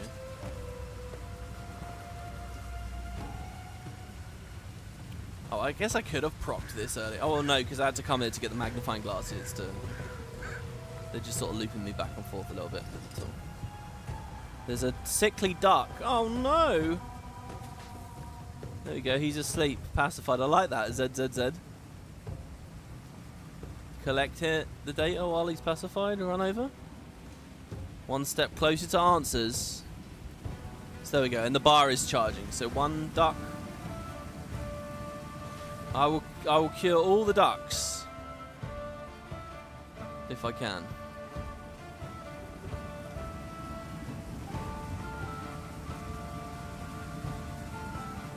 It's got a good range on it at least. The meta music sounds good.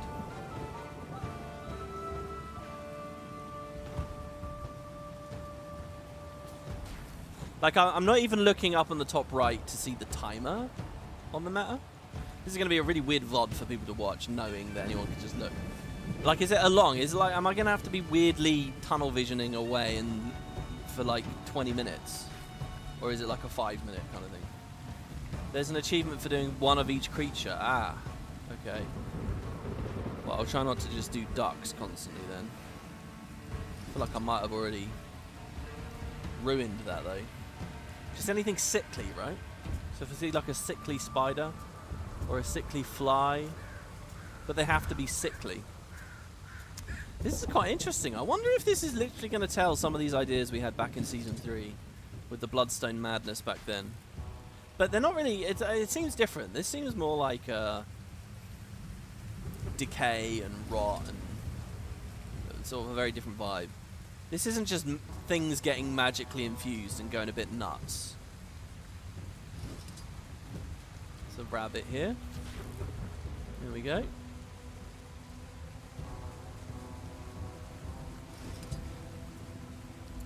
down here. You can look at the achievement for the animals needed. I will in a minute. Here's an owl. Problem is, I don't really know where to look within the... Am I on Act 2 already? Oh, what did we miss in Act 1? We vote on it. Vote both ways during the vote. Oh, so you have to replay to get that one. Returning kindness. Bring a gift of wildflower sizer to Deft Lahar and Patient Willow for their help in making a house a home.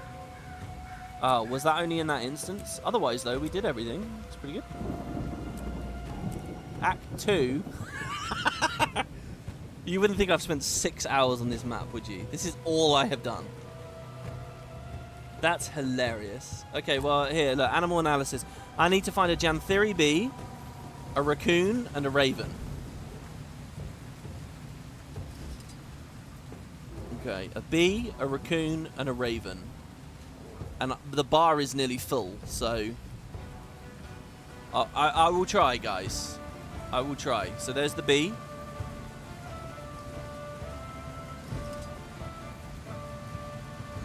You never know. I might be able to do this even after I've got the bar full, just before cashing in. That's a fawn. I need a raccoon and a raven. It's interesting to me as well that when I do it, like, look, he's sickly, so he's in the sickly guild, almost. You know, it's like a guild tag, using the bars. My throat is a bit sore. Have I really been talking that much? Maybe I just haven't had enough to drink. I didn't get a can of Coke today. Told you guys all about that thrilling detail about my process, and then I didn't do it today. We're getting closer and closer to the meta in our pursuit of a raven and a raccoon. There is no try, only do. What's that from? There is no try, only do. I know that line. What's that from?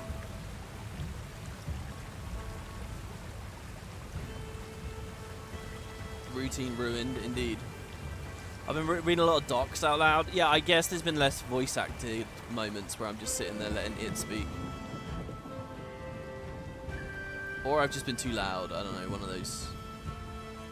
One of those. It sucks as well because I feel like I've made very little progress. And we only do these every other day. I'm going to be sitting there itching to get in. Today, you know, I tried to start around 5 o'clock. Today it was 4 and I was like, I really want to start the episode. But if people don't have time to get in from work, it's fucking terrible, you know. So.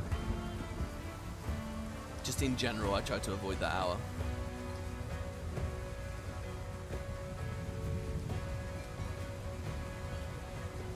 There are 2 overlapping zones, and you left the subdue one.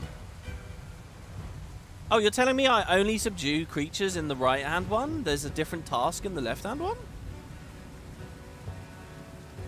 Get myself a Coke, I deserve it. Well, I mean, I hate to start doing this, but I'm going to be wrapping the episode up soonish. We'll beat this story step, but after that, I will be wrapping up. I don't want the episodes to get too long. At the end of the day, there's no rush, right? Like, we get a mini X pack a year.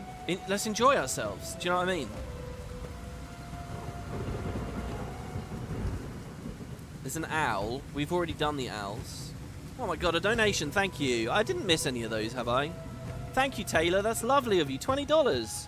Hey, WP, I've been a fan since the Guild Wars 1 days, and all my friends haven't come back. So I don't have anyone to talk to about the game with.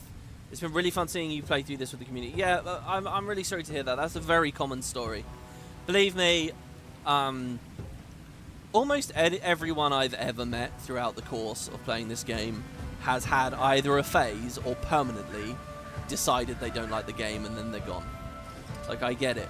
I get people are like that, and it's very hard to maintain your own enthusiasm through that. And like, yeah. So, and if you're ever looking for people who are into it, we will always be here. Me and the Spuds. You can go to the Spud Discord. There are people out there, for sure. If the forums aren't too palatable for you, that is, obviously. Okay, so I am finished with the story step now. I think I've missed it. I did one too many crabs or whatever it was at the start. Show the expanding creep of Titan... Sorry, slow the expanding creep of Titan Blight in the Festering Basin. We'll get that achievement next playthrough. It's fine. I probably have 2 or 3 of them planned out. I'm going to do one with Kerry, and I might even do another one for this playthrough here. Like, between episodes, I might swap to a new character. Try out a different spear.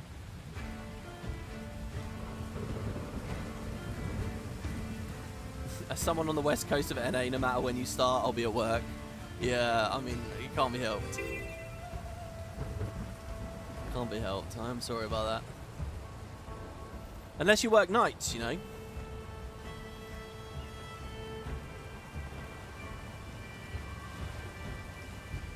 It's weird people over on the west coast. They're like on the far edge of the world as far as time zones are concerned. Joan's diary. I don't think... Did we read this? I don't think we read this. This diary's old, it's weathered, and it's stained with what looks like blood. 1069 AE. Okay, so the time here... This is right in this time skip, isn't it? Oh, no, no, no. I think this is 1 year before pre-searing. This is a matter of... If you guys buy Guild Wars 1, and that's not me shilling an affiliate link, I don't have a Guild Wars 1 affiliate link, but if you buy Guild Wars 1, you kick up a Prophecies campaign, this is a couple of months before that very first cutscene right at the start, I think. Because I think it started in 1070, and then there's the 2-year skip to 1072, and then I think the next 8 years are right up through Eye of the North, or something like that. Anyway, Scion, 1069. I can't do this anymore. Not for my wife, not for these unseen gods. Alice swears she's doing all she's ordered to keep us safe, but it's not enough. Not anymore. The screams, the sleepless nights, the watching eyes of the woman that Saul bloke left in charge. We haven't seen or heard from Alice's sister in a week. I hope she ran away instead of going to the inn. I've made up my mind. We're taking our children south back to Kryta. Oh, see, they didn't consider this Kryta. I can, if I must toil under the heel of the Sovereign, better than end up on the Bloodstone. Wow. Who was the Sovereign before Salma? It's funny, Jenna's dad isn't really explained much. Oh, no, Jadon, obviously. Bags are stashed, hidden for the night, for the right moment. Elsie has been camping with me and her mother. She's even learned more advanced magic from some of the White Mantle Savants in their downtime. Nice. White Mantle Savants literally was like one of the NPC names of enemies you'd fight, like abbots and stuff. She has a talent for it, I guess. It's Dean I worry for most. He's so young and shy. If something were to happen to him, I don't know if I could forgive myself. I only pray that Alice feels the same. I like this note because I feel ArenaNet are happy to write around dark things, but not really make me feel bad. What I think is cool about that is it's like I really get to know a young, vulnerable family. Like there's a little kids. You know, I feel like those people are scared and in danger, and like they gave me real details. And so then it makes it even sadder to think they all get slaughtered. You know, it's one thing to tell me, oh, families are slaughtered. It's another thing to give me a whole paragraph, a whole book about this nice little family, purely in pursuit of heightening the tragedy. So I quite like that book. Unless, of course, they all made it out. But that would be lame. Wouldn't it, guys? Lame, the word of the day. It's not the word of the day. That's just like... can I just say, I fully accept that lame is a terrible critique. Any review or feedback that uses the word lame is like, just not... It is itself lame. Yeah, I fall back on it all the time. And I dislike that about myself, but... There you have it. Thief Sphere's a lot of fun. Yeah, I don't know what class I would pick. I don't know what class.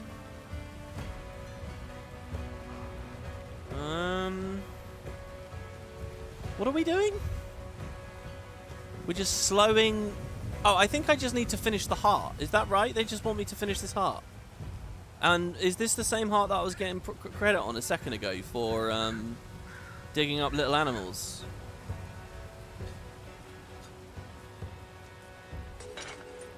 Lame is all about the vibes, and sometimes the vibes are just lame. I mean, I like your defense there. I like saying toothless. That's kind of the word of the day, I think. I like the word anodyne as well. Oh, we need to actually sniff.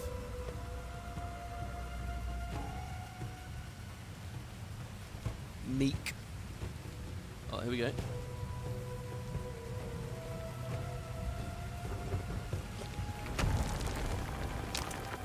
Yeah, that did progress the heart.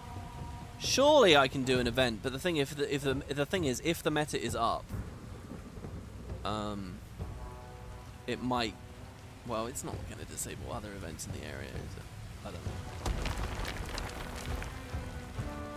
It's interesting that a big boss is over there because I don't remember the geography being particular. I mean, it might have been one of those crazy bloodstone destroyed areas or something. So that's 3. How many do you get in this? 12. Yeah, I think this will finish the heart. I'm not doing this for a quick time or anything. Come on, animal, get out. There's a mine. It's going to blow up. Oh, I think we dinged a chest here. Should we try and open this chest? People said you don't always need a lockpick. I think it's on this rock up here. Doing this in the middle of the adventure is like so not a smart idea. Oh, there you go. Janthir treasure hunter. Open to cache. 100 total. Will give me 2 keys. Oh, no. I already got 2 keys. Okay. Let's fight these. This might progress the heart.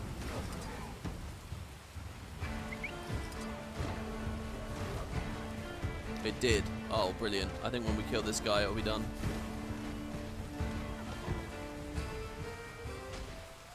Problem here, it's not. As soon as this finishes, we might get... Okay, I think the meta's over. Whatever this is saying is the end of the meta, so I can put dialogue back on. That timing's perfect, actually. That's really good.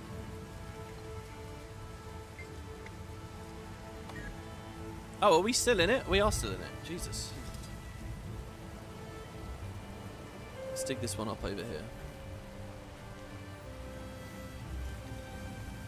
Man, the value of the first map is... I cannot understate. It's really good to have just a happy, nice vacation map at the start. Before all this really heavy stuff. There we go. Done. Malice was speaking there. I don't think that was... I don't know what all this is. Curious Masark currency. Footprint. Whatever this is saying, don't worry. We'll read in the story journal if I've missed it. Because I'm just not sure whether that was meta or what. What do you want? A treat? Fine enough work, but we've got a long way to go till we can call this problem solved. Yeah, I'd like a treat.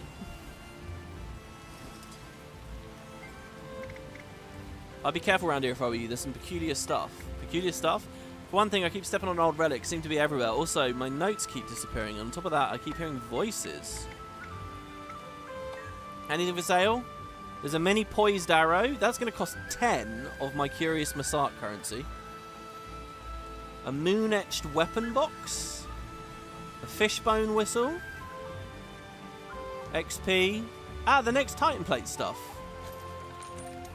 Oh, we gotta craft this up. Oh god, my inventory's heaving. Look, Janthir Sentry and Lowland Shore. Get those done, and those done.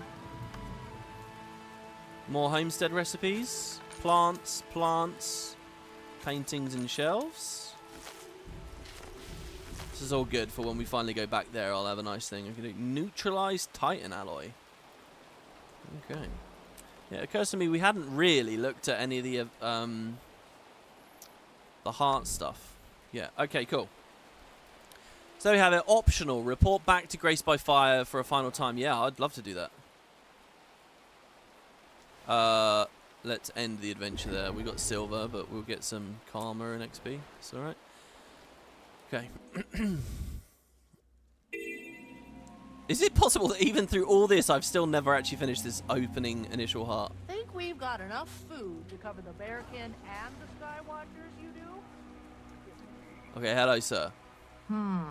Curious these findings Ma'am. are. The animals remain themselves, but they are enraged. Inconsolable. Something about the stranger's aura has twisted their sense of reality. Frenzied, indeed. I don't know if this is curable. Death? A kinder fate.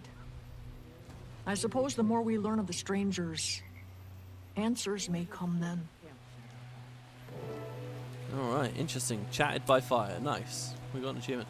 Hey, WP, did you already see that with the new Warclaw in combat mount, wings 5 to 7 are really fun now, since it's not disabled there? No, I didn't see that. What is it you can do? What, just like dash through them? Hear what happened to Guiding Star's expedition team? What can the Warclaw do that the They were Siege Turtle attacked didn't? Not once, but twice. This isle is trouble, it is. Not by a stranger, I hope. Just by wolves, they told me. According to Guiding Star, one was enormous and rotten. Ugh, the creatures on this isle are never just rabbits or bees. They have to be beasts. Okay, after getting lay of the land, I've returned to Wet Grace by Fire for one final task. She had me collect samples from the local wildlife so we could better assess what's turning them and why. Like the journeykin we subdued near the village, the creatures here are violent and frantic. Waiting Sorrow mentioned mistburn being rampant in the area thanks to Rhea, so I think we could assume mistburn is the cause. Maybe there's a cure, but we'll find out if there's not. And now we need to head north to rendezvous with Poised Arrow, who might have been speaking to me in voice-acted dialogue a second ago, and I missed it because I had it muted because it could have been the meta.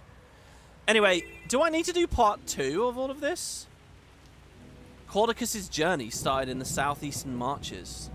So we're going to follow in Caudicus's footsteps for part 2.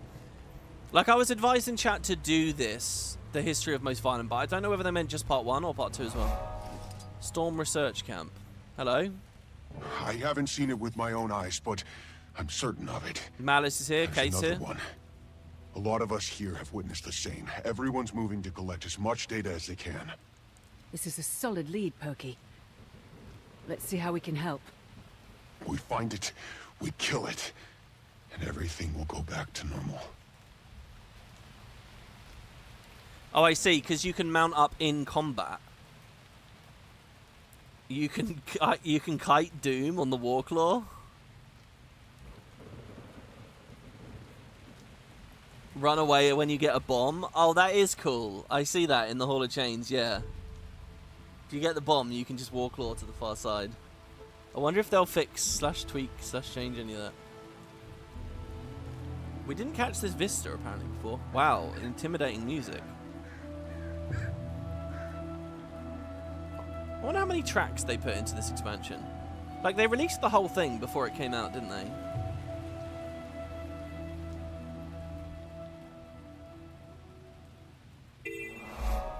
You really like the Titan Place chest armor for medium wearers? Nothing like it in the game?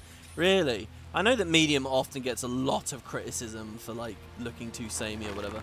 Rumbles. Alder, Lahar and I were sitting on the beach, Bones, when a rumble sounded over the bay. Our hunting trip was halted. With a sound like that, I half expected to see the sky open up above us, but nothing happened. Whatever it was, it must have been further north. Storm rolled in pretty fast after, so we headed back to the den. Patient Willow told Lahar that they heard the same thing from all the way across the bay. Is this the explosion of the Bloodstone? That's what it sounds like, right? Massive explosion sound that they hear from far away and storms rolling in immediately after? But he says that that's to the north, and we know that the Bloodstone was consumed. Oh, wait, but that's just where this paper is now. What if that was gathered from somewhere else? I don't know. Or some crazy shit's going on in the city. At Bava Nisos. Do you two have anything to say to me? No. Damn. Alright, we're going to do this heart now. Help the code and conduct research on the Titan and the power it draws from its territory. But also there's the Caudicus's adventure thing. So, guys, I feel a bit bad about this episode. Look, I think it's been good. We talked about a lot of stuff, and we did a really cool side quest to do with Mabon and all of that. Hopefully everybody found that fun. I know we didn't progress the story very much in 3 hours there, but it was ram-packed the whole time from where I'm sitting. Next time, I would love to hear your comments, thoughts. We might weave in a bit more Sutu stuff if it is worthwhile, but I'm not going to commit to that. I hate the idea of somebody who's thinking, fucking hell, don't do more Secrets of the Obscure. So just let me know what you think about that stuff. If there's some really worthwhile and easy thing to do, maybe I will. We might have a few more wiki screenshots. I'd love to just show more of your messages from the YouTube comments. And also, yeah, maybe we do a history of most violence straight away next part. And follow this Cordicus thing, which is amazing. Every episode we've done, some new thing's been introduced that I wasn't anticipating. And Cordicus is it this time. Maybe I should have anticipated it because, you know, Cordicus White Mantle. But he's from a different time frame, you know. Anyway, there you have it, guys. Thank you very much for watching. Thank you for the donation. Thank you for the follows or, you know, all that good stuff. Again, if you're interested in buying, there is a link in the description. Join us over in the Discord for fun chat. And I will see you tomorrow for FF6. And then the day after, we'll be back. So thank you, everybody. Hope you enjoy. And I'll see you next time. Take care, guys.